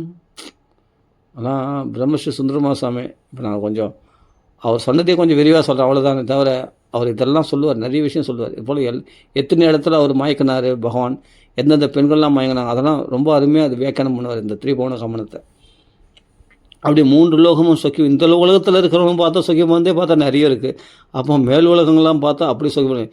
எல்லோரும் வருண லோகத்துக்கு போனால் அப்படியே வரவேற்கிறாங்க. பகவானே நீ வரதுக்காக தான் நான் நந்தபாபுரை பொடிச்சு வச்சேன், அப்போ தான் நீங்கள் எங்கள் வீட்டு வாசலில் காலை வைப்பேன் அப்படின்னு சொல்லி வருண லோகத்தில் வருண பகவான் அதுக்குன்னே நந்தபாபுரை இட்டு போனாலாம். பகவான் வரணுன்னுக்காக ஆசைப்பட்டு குசருடைய செல்வத்தை அது அபகரிச்சாராம். எதுக்காக? குபேரன் தன்னுடைய லோகத்துக்கு வரணுனுக்காக, குபேரனுக்கு காட்சி கொடுக்கறதுக்காக குபேரன் ஆசைப்பட்டாரான்.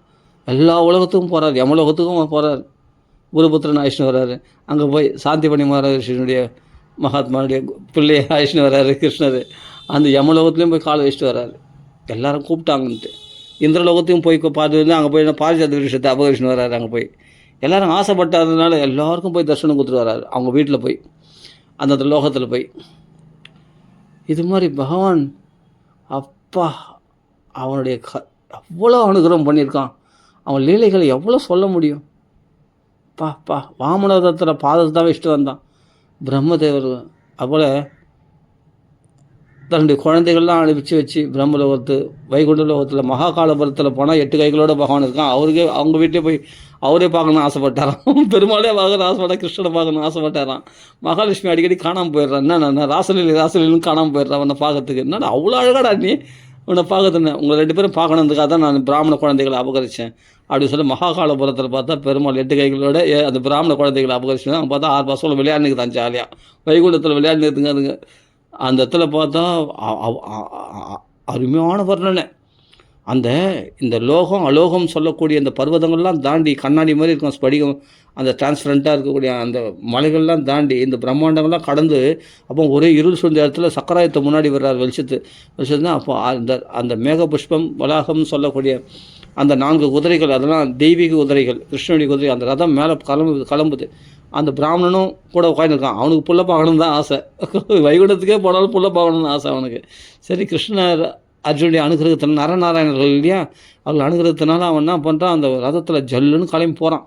போனால் நேராக மகாகாலபுரத்தில் போனால் பகவான் வைகுண்டம், அது ஒரு வைகுண்டம். எத்தனையோ வைகுண்டங்களில் அது ஒரு வைகுண்டம். அந்த மகாகாலபுரத்தில் பகவான் 8 கைகளோட மகாலட்சுமியுடைய சேவையோடு ஆதிசேஷ சயனத்தில் பகவான் பள்ளி கொண்டு இருக்கிறாராம். அந்த வைகுண்டத்துக்கு போனால் மகாபிரகாசமாக கோடி சூரிய பிரகாசமாக பகவான் பிரகாசிக்கிறார். அந்த அலைகள் அப்படி, அந்த அலைகள் நுரைகளே அவ்வளோ பிரகாசமாக இருக்கும். அந்த அலைகளில் சயனம் பண்ணி கொண்டு இருக்கிற பெருமாளை போய் நமஸ்காரம் பண்ணுறாங்க அர்ஜுனும் கிருஷ்ணனும். அப்போ அந்த பிராமணன் நமஸ்காரம், அப்போ கூட அந்த பிராமணன் நமஸ்காரம் பண்ணிட்டு என்ன பண்ணுறான், சுற்றி என் பிள்ளைங்க அவன் பிள்ளைங்க கிடச்சிச்சு, அந்த பிள்ளைங்கள தான் போய் பார்க்குறான், அங்கே போய் கூட பாசம் விடலை போகிறான் அவனுக்கு. இதெல்லாம் பகவானுடைய லீலை. அப்படி அண்ணா அழகாக சொல்லார். ஆனால் அங்கே அவன் பாசத்தோடு கொஞ்சதெல்லாம் அங்கே வர்ணனை இல்லை, சொல்ல. அது மாதிரி ஒரு உத்ரேக்ஷன் அப்படி சொல்லுவார் அண்ணா, அப்படி சொல்லுவார். ஆனால் அவனுக்கு உண்மையிலே அந்த பாசம் விடலை. அப்போ கூட புள்ள உணர்ந்து தான் சொல்கிறான், அவன் அப்படி தானே கேட்டான், அதுக்காக இது சொல்கிறாரு. ஆனால் அங்கே அப்படி வரல. அங்கே பிராமணன் பேசுனதே வரல. அங்கே பகவான் பேசுனது, அர்ஜுனன் கிருஷ்ணர் பேசுனது தான் வருது. ஆனால் இவனுக்கு என்னன்னா இந்த ஒரு விதத்தில் அது அண்ணா சொல்கிறது கரெக்டு. அதாவது என்ன சொல்லணும்னா, இவனுக்கு பாசம் விடாததுனால கிருஷ்ணனிடத்துல போய் என் பிள்ளை எங்கள் பிள்ளை இப்போ கிருஷ்ணனே குறை சொல்கிறான், அர்ஜுனே குறை சொல்கிறான். அப்போ என்னண்ணா ஏறிங்கண்ணா என்னண்ணா அந்த குழந்தைகள் மீட்டத்துக்கு ஒத்த உடனே பகவானை தரிசனம் பண்ணமே அப்படின்னு ஒரு வார்த்தை கூட சொல்ல. அந்த குழந்தைகளுக்கு கட்சியாக சந்தோஷம் தான் அவன் நினைக்கிறான், அவன் அதான் பிரமாணம்.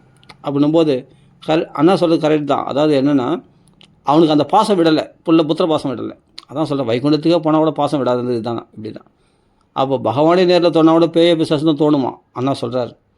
அப்படின்னா உண்மையான பகவான் வந்தால் எப்படி இருக்கும்? அதுமாதிரி தோணாது. அதாவது என்னென்னா அந்த அளவுக்கு பக்குவம் வரும். பகவானே நேரில் வந்தால் கூட பார்க்குற கண்ணும் நம்மளுக்கு வேணும். அந்த பக்குவம் நம்மளுக்கு இல்லைன்னு சொன்னால் பகவானே நேரில் வந்தால் கூட பேய பிசாசு தான் தோணும் கண்டிப்பாக. ஆனால் பார்க்குற கண் இருந்துச்சுன்னா ஒரு நாயை கூட எப்படி நாமதேவர் பாண்டுரங்கனாக பார்த்தாரோ அந்த புத்தி வந்துடும். அது பகவான் கிருபையினால் வரணும், மகானுடைய கிருபையினால் வரணும். அப்போ தான் நம்மளுக்கு எல்லாமே பார்த்தது ஒரு சிலை. அப்போ அதுனா பார்த்தசாதி கோயிலில் இருக்கிற பெருமாள் பெருமாள் இல்லை, அது ஒரு சிலை, அது ஒரு ஸ்டாச்சு தானே அப்படின்னு பார்க்குறவங்களுக்கு எப்படி பகவான் தெரிய மாட்டார். அதுதான் அண்ணா சொல்கிறாரு. அப்போது ஒரு நாயை பார்த்தா கூட நாமதேவருக்கு பகவானு தோணுச்சு இல்லையா, அது பகவானை கண்டிப்பாக அது காட்சியளிக்கும். அந்த நாயாக தெரியாது, அது பாண்டுரங்கனா மாறிடும் அடுத்த நிமிஷம். ஆமாம், அப்போ அது ஸ்டாச்சுவாக தெரியுது, பெருமாள் தான், மீச வச்ச பெருமாள் தான் அந்த பார்த்தசாதி கோயில் இருக்கான்னு தெரிஞ்ச உடனே அடுத்த நிமிஷம் பகவான் நம்ம கூட பேசுவோம். இதுதான் அண்ணா சொல்கிறது. அப்போது பார்த்துட்டு தைரியமாக சொல்லுங்கள், பார்த்துட்டேன் பகவானை பார்த்தேன்னு கேட்டால் பார்த்துட்டேன்னு சொல்லுங்கள் அப்படின்றாரு அண்ணா. தைரியமாக சொல்லுங்கள், பார்த்துட்டேன். அப்போ கோயிலில் இருக்கிற பெருமாள் நினைக்கலன்னு அர்த்தம், பார்க்கலன்னு சொன்னான். பார்த்துட்டேன்னு சொன்னால் தான் நீ சொல்கிறதுக்கு உண்மை. ஆமாம், பகவானை பார்த்தேன்னா பார்த்தேன், கோயிலில் இருக்கிற பெருமாள் பேச பெருமாளை பார்த்தேன் அப்படின்னு சொல்லு. அது பெருமாள் தானே, பார்த்து தானே. அப்புறமா என்ன சாட்சாத்காரமே ஆகிப்போச்சு, அப்புறம் ஏன் பேப்பர்ற அப்படின்றார் அண்ணா. சூப்பராக சொல்லுவார். அப்படி மகாகாலபுரத்துக்கு போய் அவனுக்கு பாசம் விடலை பிராமணனுக்குன்னு யோசிச்சு பாருங்கள். அப்போது அர்ஜுனங்களை கிருஷ்ணங்களை சொல்கிறார் பெருமாள். என்ன சொல்கிறார், சீக்கிரமாக நரநாரில் நீங்கள் பூமி பாரத்தை குறைத்துக்காக போனீங்க, சீக்கிரமாக சேருங்க அப்படின்னு சொல்லிட்டு. ஏன்னா பகவானுக்கு பார்க்கணுன்னு ஆசையாம், கிருஷ்ணனை பார்க்காம இருக்க முடியல அவரால். பெருமாளுக்கு லக்ஷ்மி அடிக்கடி ஓடி போயிடுறா, என் முன்னாடி என் கையில் இருக்க மாட்டேன், என்னென்ன ராசலீலை நடக்குது, அது போய் அந்த ப்ரோக்ராம் போய் பார்த்துட்டு வரேன் அப்படின்ட்டு உடனே ஓடியாந்துடுறான். அந்த ராசலீலையை பார்க்கறதுக்கு ஆசையாக ஓடியாந்தேன். அவ்வளோ அழகாக நீ அப்படி என்னுடைய மனைவி மகாலட்சுமியோடு நீ மயக்கிறே அப்படிப்பட்ட அழகாக நீன்னு சொல்லி உன்னை பார்க்கணுன்னு ஆசைப்படுத்த உன்னை வர வைக்கிறது தான் இப்படி பண்ணேன் பிராமண குழந்தை. அப்போ விஷயம் சொல்லி பார்த்தா பகவானே மயங்கிட்டார். பெருமாளே மயங்கக்கூடிய அழகாம் கிருஷ்ணனுடைய அழகு. அப்படி திரிபுவன கமனம் தம ஆலவர்ணம். இந்த ஸ்லோகத்துக்கு இவ்வளோ வியாக்கியானம் இருக்குது, போதுமா? இன்னும் கூட வியாக்கியானம் பண்ண முடியும். பகவான் அனுகிரகம் பண்ணால் எல்லாம் குருமாருடைய அனுகிரகம். பிரம்மஸ்ரீ சுந்தரகுமார் சுவாமி அனுகிரகம் தான். அப்போ இதை விட வேறு என்ன பிரமாணம் வேணும்? அப்படியேப்பட்ட பெருமாளே மயங்கினாராம், பகவானை பார்க்கறதுக்கு ஆசைப்பட்டு வரவழைச்சாராம் மகாகாலபுரம் சொல்லக்கூடிய வைகுண்டத்துக்கு. லீலா வைகுண்டங்கள் எத்தனையோ வைகுண்டங்கள்.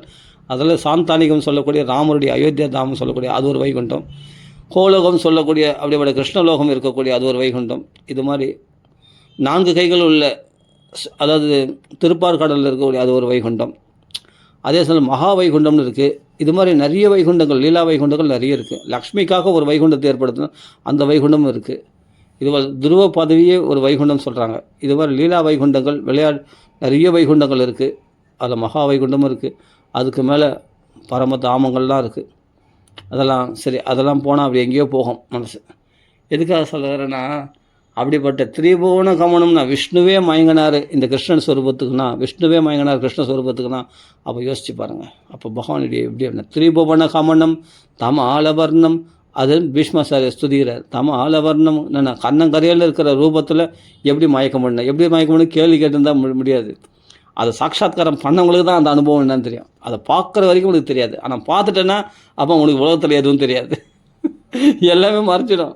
கிருஷ்ணன் மட்டும்தான் தெரியும். அப்புறமா எப்படி தெரியும்? அது எப்படி கிருஷ்ணன் மட்டும் தெரியும், மற்றதெல்லாம் மறந்துடணும்? அதுக்கு ஒரு உதாரணம் சொல்லட்டுமா? சரி, ஸ்ரீல பிரபுபாதான்றவர் ஒரு பெரிய மகாத்மா. கிருஷ்ணன் யாருன்னு கேட்ட அப்படியேப்பட்ட லாஸ் ஏஞ்சல்ஸ் அப்படின்னு சொல்லக்கூடிய அமெரிக்காவில் போய் அந்த ஹிப்பிஸ்லாம் இந்த உபதேசம் பண்ணி இப்போ என்ன சொல்கிறாங்க, அவங்க கிருஷ்ணனை தவிர எங்களுக்கு வேறு எதுவும் தெரியாது அப்படின்றாங்க. கிருஷ்ணனை பார்த்தாங்களா? பகவானுடைய ரூபலாவணியத்தில் ஆட்டோமேட்டிக்காக அவங்களுக்கு அப்படியேப்பட்ட மனசை கொள்ளக்கூடிய அந்த கிருஷ்ணன் அவர்கள் அப்படி மயக்க வச்சுருக்கான். அவரெல்லாம் தூயவர்கள். அவரெல்லாம் என்னென்னா சிகை வச்சுட்டு அழகாக பஞ்சகச்சம் வேஷ்டி கட்டிண்டு அழகாக நாமா சொல்லிட்டு கழுத்தில் துளசி மாலை அணிந்து கொண்டு நெத்தியில் திலகமிட்டு அப்படியேப்பட்ட அனவரதம் ஹரே கிருஷ்ணா ஹரே கிருஷ்ணான்னு பகவான் நாமா சொல்லிட்டு பாகவதம் பாராயணம் பண்ணிட்டு தூய பக்தர்களாக பிரகாசிக்கிறது யாரால்னா இல்லை பிரபுபாதா ஒரு மகாத்மா போய் அவ்வளோ பேரை மாற்ற முடியுமான்னா கிருஷ்ணன் அப்படி திரிபுவன கமனம் அப்படி பகவான் எல்லாரும் மனசையும் மயக்கிடுவான். அப்படின்னும் போது கிருஷ்ணன் யாருன்னு தெரியாத இடத்துல கூட அவங்க என்ன ஆகிட்டாங்க, கிருஷ்ணனை தவிர இனிமேல் எங்களுக்கு யாரும் தெரியாதுன்ற அளவுக்கு ஆகிட்டாங்க. எதனால்னா ஒரு மகாத்மா நாரதர் போல் திரிலோக சஞ்சாரின்ற மாதிரி அப்படியேப்பட்ட ஸ்ரீல பிரபுபாதா போய் சஞ்சாரம் பண்ணி அந்த இடத்துல அவ்வளோ பேரில் மாற்றிட்டாருன்னா இதுலேருந்து கிருஷ்ணனுடைய வைபவத்தை தெரிஞ்சுங்க. ஒரு ஹார்ட் அட்டாக் வந்த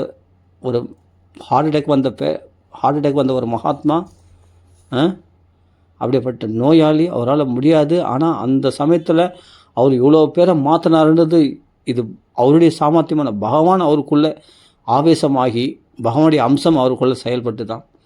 வியாசர் எப்படி பகவானுடைய அம்சம்னு சொல்கிறோமோ அதே மாதிரி ஸ்ரீல பிரபுபாதா பகவானுடைய அம்சம் அவருக்குள்ளே புகுந்தனால தான் இவ்வளோ பெரிய உலகம் முழுதும் இஸ்கான் என்னது international society of Krishna consciousness, இதை விதமாக சொல்லி இன்டர்நேஷ்னல் ஸ்ரீ கிருஷ்ணா கான்ஷியஸ்னஸ் சொல்லுவோம். International society of Shri Krishna consciousness okay. அப்படியேப்பட்ட இஸ்கான் அகில உலக கிருஷ்ண பக்தி இயக்கம் என்று ஆரம்பித்தாரே. எதனால் திரிபுவன கமனம் தமா அலவர்ணம் எல்லாரையாலும் பகவான் மயக்கிடுவான். இவர் வயசானவர் தான், ஆனால் மகா தேஜஸ்வி. இவரை பார்த்தாவே நம்மளுக்கு பார்த்து நேரம் போல இருக்கும். ஸ்ரீல பிரபுபாதா பார்த்தா அப்படியேப்பட்ட மகாத்மா பகவானை பற்றி உபதேசம் பண்ணி அத்தனை பேரும் லட்சக்கணக்கான பேர் கோடிக்கணக்கான பேரை கிருஷ்ண பக்தியில் தலைக்க வச்சார். எல்லாரும் சைதன்ய மகாபிரபு நித்யானந்த பிரபு உற்சவத்தை நடத்தி அங்கங்கே ரத யாத்திரைகள்லாம் நடத்தி எவ்வளோ கோலாகலம். ஜன்மாஷ்டமிலாம் அப்படி கொண்டாடுறாங்க வெளிநாட்டில் பார்த்தா. அப்படி எப்படி மயக்கிட்டாங்க கிருஷ்ணனா? அதான் திரிபுவன கமனம், இதுதான் பிரத்யக்ஷ பிரமாணம். திரிபுவன கமனம் பிரத்யக்ஷ பிரமாணம் இதுதான். வேற என்ன வேணும் இதை விட? கண்கொள்ளா காட்சி. பகவான் அப்படி மயக்கிருக்கிறானே. இன்றைக்கி உலகம் முழுதும் ஜென்மாஷ்டமி கொண்டாடுறதே, இன்றைக்கி கிருஷ்ண பக்தியை கிருஷ்ண ஜெயந்தி கொண்டாடுறதே, கிருஷ்ண உற்சவம் நடக்குது, ரத யாத்திரைகள் நடக்குது, எவ்வளோ கோலாகலங்கள், எவ்வளோ லெக்சர்ஸு, எவ்வளோ பகவானுடைய புகழ், பாகவதம், எவ்வளோ கதைகள், அங்கங்கே பாகவத காலட்சேபம், அங்கே நாம சங்கீர்த்தனங்கள், அங்கே ராதா கல்யாணம். எங்கள் அப்பா எவ்வளோ ராதா கல்யாணம், எவ்வளோ சீதா கல்யாணம், எவ்வளோ எத்தனை இடத்துல பார்த்தா பகவானுடைய அவ்வளோ லெக்சர்ஸ், அவ்வளோ புகழ், பாராயணங்கள், பாகவத பாராயணங்கள், ராமாயண பாராயணங்கள் அங்கே நடந்துகிட்டே தானே இருக்குது. ஒரு பக்கம் உபன்யாசங்கள் நடந்துன்னு இருக்குது, ஒரு பக்கம் உற்சவங்கள் நடந்துன்னு இருக்குது, ஒரு பக்கம் பார்த்தா வசந்தோத்சவம் நடந்திருக்கு, ஊஞ்சல் நடக்குது, கல்யாணங்கள், ராதா கல்யாணம், ருக்மணி கல்யாணம் எல்லாம் நடந்துன்னு இருக்கு. ஒரு பக்கம் என்ன குறைச்சல் பகவான் அவன் வைபவத்துக்கு? ஏன்னா அவ்வளோ பேரை மயங்கி இருக்குது. அப்படி திரிபுவனம் மயங்கி இருக்கிறதுனால தானே தேவரெல்லாம் அனுகூலமாக இருக்கிறதுனால, மக்கள் இருக்கிற தேவர்களும் அனுகூலமாக இருக்கிறதுனால தானே இவ்வளோ விசேஷங்களும் நடக்குது, இவ்வளோ விஷயங்களும் நம்ம பார்க்க முடியுது இன்றைக்கி கண்கொள்ளா காட்சியாக. யோசித்து பார்க்கணும் இதெல்லாம். இதுதான் திரிபுவன கமனம். அப்போ வெளிநாட்டவர்கள்லாம் கூட கிருஷ்ணன் யாருன்னு தெரியாத அப்படியேப்பட்ட கிறிஸ்டியனிட்டிஸ், அப்படியேப்பட்ட முஸ்லீம்ஸ் எவ்வளோ பேர் மாறியிருக்காங்க கிருஷ்ண பக்தியில் தெரியுமா? எவ்வளோ பேர் மாறியிருக்காங்க தெரியுமா? மற்ற மதத்தவர்கள்லாம் இந்த கிருஷ்ண பக்தியில் அப்படி மாறியிருக்காங்க தெரியுமா? பித்து பிடித்தவர்களாக மாறியிருக்கார்கள். இதில் விட்டு எங்களுக்கு வேறு எதுவும் தேவையில்லை அப்படின்ற அளவுக்கு மாறியிருக்காங்க. எவ்வளோ மாம்ச பக்ஷணத்தை விட்டாங்க, மதுபானத்தை விட்டாங்க, பெண்கள் உள்ள பழக்க வழக்கத்தை விட்டாங்க, சூதாட்டத்தை விட்டாங்க, எல்லாத்தையுமே விட்டாங்க, பணத்து மேல் உள்ள ஆசையை விட்டாங்க. கோடியாக இருக்கிற பணத்தெல்லாம் தூக்கி போட்டு சன்னியாசிகளாக இன்றைக்கி அழைகிறார்கள். இன்றைக்கி கிருஷ்ண பக்தியில் ஹரே கிருஷ்ண மகாமந்திரத்தை ஜெபிச்சுன்னு தெரியுமா? அப்படி மாற்றினார் பகவான். அப்படி மாற்றி வச்சுருக்காருன்னா அப்போ கிருஷ்ணன் யாருன்னு தெரியாத இடத்துங்கள்லாம் போய் பிரபுபாதா கிருஷ்ணனை தவிர இனிமேல் எங்களுக்கு யாரும் எதுவும் தெரியாது அப்படின்னு மாற்றிருக்காருன்னா இதுதான் பகவானுடைய செயல்ன்றது. இதுதான் கமனம்ன்றது. அப்படி மயக்கிருக்கிறான் பகவான். அப்படிப்பட்ட கண்ணங்கரையில் இருக்கிற கிருஷ்ணனானா மயக்கனானா அவன் தான் எல்லாருக்கும் கவர்ச்சியே.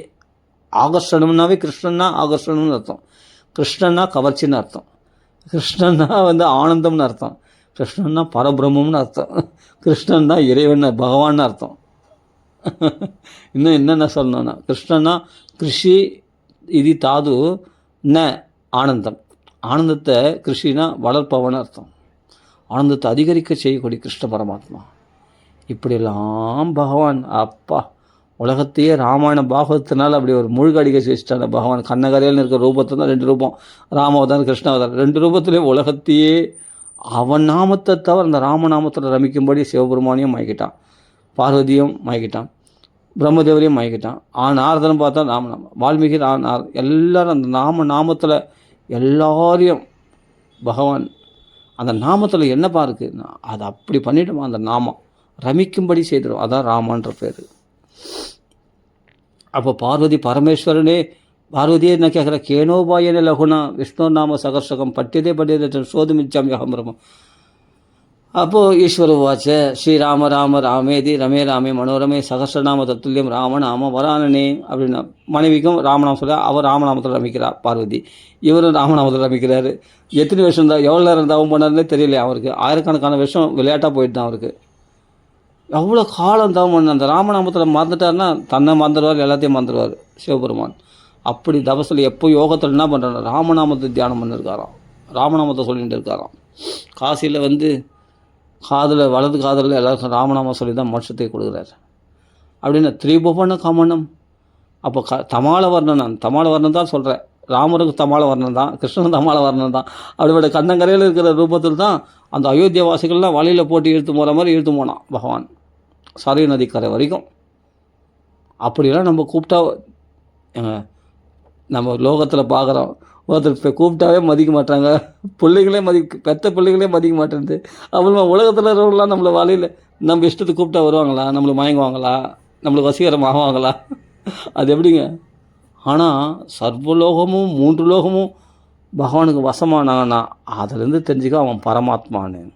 எல்லாருக்குள்ளே இருக்கிற ஆத்மா தான் இந்த அளவுக்கு வசீகரம் பண்ணக்கூடிய தன்மை உடையது. அதுலேருந்து இதோட நம்ம பூர்த்தி பண்ணிப்போம். இன்னும் வியாக்கியானம் பண்ணிட்டு போனால் போயினே இருக்கலாம். அது மாதிரி வெளிநாட்டவரெல்லாம் பகவான் மயக்கிருக்கான், கண்ணு கூட இன்றைக்கி பார்க்குறோம். அதே மாதிரி 3 லோகமும் சொக்கி போக வச்சான். விஷ்ணுவே மயங்கினார் மகாகாலபுரத்தில், பிரம்மதேவர் சொக்கி போனார் இந்த ரூபத்தில். அவ்வளோ கண்கொள்ளா காட்சி. நவமிட்டியதே அப்புறபிஷே தடிதம்பர் பரமாத்மா அப்படி இப்படின்னு சொல்லியிருந்தார். கிருஷ்ண ரூபத்தை பார்க்கறது வரைக்கும், நாராயணனை பார்க்குற வரைக்கும் பரபிரம்மம் பரந்தாத்மா அப்படி இப்படின்னு நனவோ சொல்லியிருந்தார் பிரம்மதேவர். வேத ஸ்துதிகளால் ஸ்தோத்திரம் பண்ணியிருந்தார். புருஷ சுக்தத்தினால ஸ்தோத்திரம் பண்ணியிருக்காருன்னு வருது. கிருஷ்ணாவதாரம் அவதரித்துக்கு முன்னாடி திருப்பார்கடலில் போய் புருஷ சுக்தத்தில் பகவானை ஸ்தோத்திரம் பண்ணியிருக்காரு. சகஸ்ர சீர்ஷ புருஷா அப்படின்னு, நான் 1000 கைகள் உடையவனே 1000 பாதங்கள் உடையவனே அப்படின்னு ஸ்தோத்திரம் பண்ணியிருக்காரு யார், பிரம்மதேவர். ஆனால் கிருஷ்ணனை பார்க்காத வரைக்கும் கிருஷ்ணனை பார்த்த பிறகு எப்படி சொல்கிறாரு, நவமீட்டியதே அப்புறபிஷே தடிதம்பராமே பிஞ்சாவதம்சம் மறிவச்சல சண்முகாயே அப்படின்னு சொல்ல. என்னென்னா மாடு மேய்க்கிற பையனே உனக்கு நமஸ்காரம் அப்படின்னு அர்த்தம். சுருள் கோள்களை கையில் வைத்து கொண்டிருக்கிற அப்படியேப்பட்ட மாடு மேய்க்கிற பெரம்பை வைத்து கொண்டிருக்கிற புல்லாங்குழல் ஏந்திருக்கிற அப்படியேப்பட்ட மாடு மேய்க்கிற சிறுவனே உனக்கு நமஸ்காரம். இங்கே பரமாத்மா பரந்தாம அதெல்லாம் காணுமே. 1000 கைகள் உடையவனே 1000 பாதங்கள் உடையவனே அதெல்லாம் காணுமே. என்ன அதெல்லாம் கிருஷ்ணனை பார்க்காத வரைக்கும் தான். கிருஷ்ணனை பார்த்துட்டா கிருஷ்ணன் ஸ்வரூபத்தை அப்படியே லயிச்சு போய் பிரம்மதேவர் நவமிட்டியதே அப்புறம் விஷய தடிதம்பராய் அப்படின்னு சொல்கிறார். மஞ்சள் அந்த மின்னல் போல பிரகாசிக்கக்கூடிய அம்பரம் உடையவனே அப்படியேப்பட்ட தயிர் காவலத்தை கையில் வைத்து கொண்டிருப்பவனே அப்படியே உள்ளாங்கல் ஏந்தியவனே அப்படியேப்பட்ட கிருஷ்ணனுக்கு நமஸ்காரம் அப்படின்றார். இங்கே அஜ்ஞானி ஆகிட்டார் பிரம்மதேவர் இங்கே அஜ்ஞானி ஆகிட்டார்.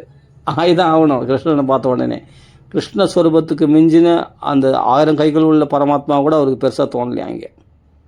ஆமாம், நமஸ்து அனந்தாய அப்படின்னு சொல்லக்கூடியவர். நமஸ்து அனந்தாய் சகர்ஷமுத்தையே சகர்ஷ பாதாட்சி சிரோடுபாகவே சகர்ஷநாமனே புருஷாய் சஸ்பதே சகர்ஷ கோடி யுகதாரணிய மகன் சொல்லக்கூடியவர். இன்றைக்கி இங்கே என்ன சொல்கிறார், நவமிட்டியதே அப்புறம் விஷயம் அப்படின்றார். சகர்ஷ கோடி யுகதாரணி, சகர்ஷ கோடி நமஸ்காரம், சகர்ஷ 1000 நாமங்கள் உடையவனே 1000 கைகள் உடையவனே சகஸ்ர 1000 பாதங்கள் உடையவனே அப்படின்னு சொல்லக்கூடிய பிரம்மதேவர் புருஷ சுத்தத்தால் ஸ்தோத்திரம் பண்ணக்கூடியவர். கடைசியில் இங்கே என்ன ஆகிட்டார், அடிமை ஆகிட்டார் கிருஷ்ணனுக்கு. உத்தாய உத்தாய உத்தாய உத்தாய அப்படின்னு சொல்லி விழுந்து விழுந்து நமஸ்காரம் பண்ணுறாராம். 4 தலைகளை கொண்டு அவர் திருவடிகளை விழுந்து விழுந்து நமஸ்காரம் பண்ணுறாராம். யார்? பிரம்மதேவர். அப்படி திரிபுவன கமனம் தமாலவர்ணம் அப்படிப்பட்ட கிருஷ்ணஸ்வரூபத்தில் மயங்கி போயிட்டார் பிரம்மதேவர். நவமீட்டியது அப்புறம் விஷயம் கிருஷ்ணஸ்வரூபத்தை சங்கச்சக்கர கதாதாரியை கூட தியானம் பண்ணாலும் பரவாயில்ல, அப்படி தியானம் பண்ணலையாம். இந்த மாடு மேய்க்கிற சிறுவனே, கோணார் மகனே, மாடு மேய்க்கிற சிறுவனே உனக்கு நமஸ்காரம் அப்படின்னு நமஸ்காரம் பண்ணுறாரு. அப்போ இந்த கிருஷ்ண ரூபத்தில் என்ன அவ்வளோ மயக்கம் இருக்குது, அவ்வளோ கோடி மன்மத லாவண்யனாக அப்படி அது எப்படி இருக்கும்? மன்மதன்றாரு சுகாச்சாரியர். அவ்வளோ மன்மதனா, கோடி மன்மதனா, அது எப்படி அவ்வளோ அழகாக இருக்கணும்? அந்த கண்ணங்கரையில் இருக்கக்கூடிய அந்த ரூபத்தில் தான் இத்தனை உலகங்களையும் பகவான் மயக்கிருக்கான்.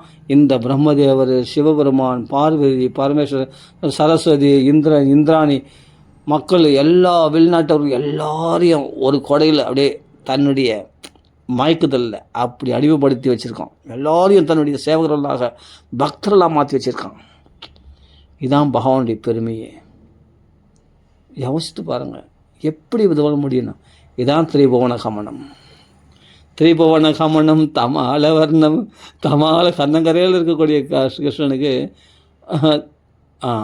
அடுத்த பதத்தை நான் சொல்கிறது மறந்துட்டேனே, அது கொஞ்சம் வியாக்கியானம் பண்ணலாம். தம அலவர்ணம் ரவிகர கௌர வராம்பரம் ததானே வபுர் அழகுலா பிரதான் அனாப்ஜம் விஜயசகேர் அதிரஸ்துமே முக அனவத்யா. ஆஹா, விஜயசகே, அர்ஜுனனுக்கு தோழனே, எனக்கு அனவத்தியமான பக்தி விட்றாப்பா அப்படின்னு பிரார்த்தனை பண்ணுறார் பீஷ்மர்.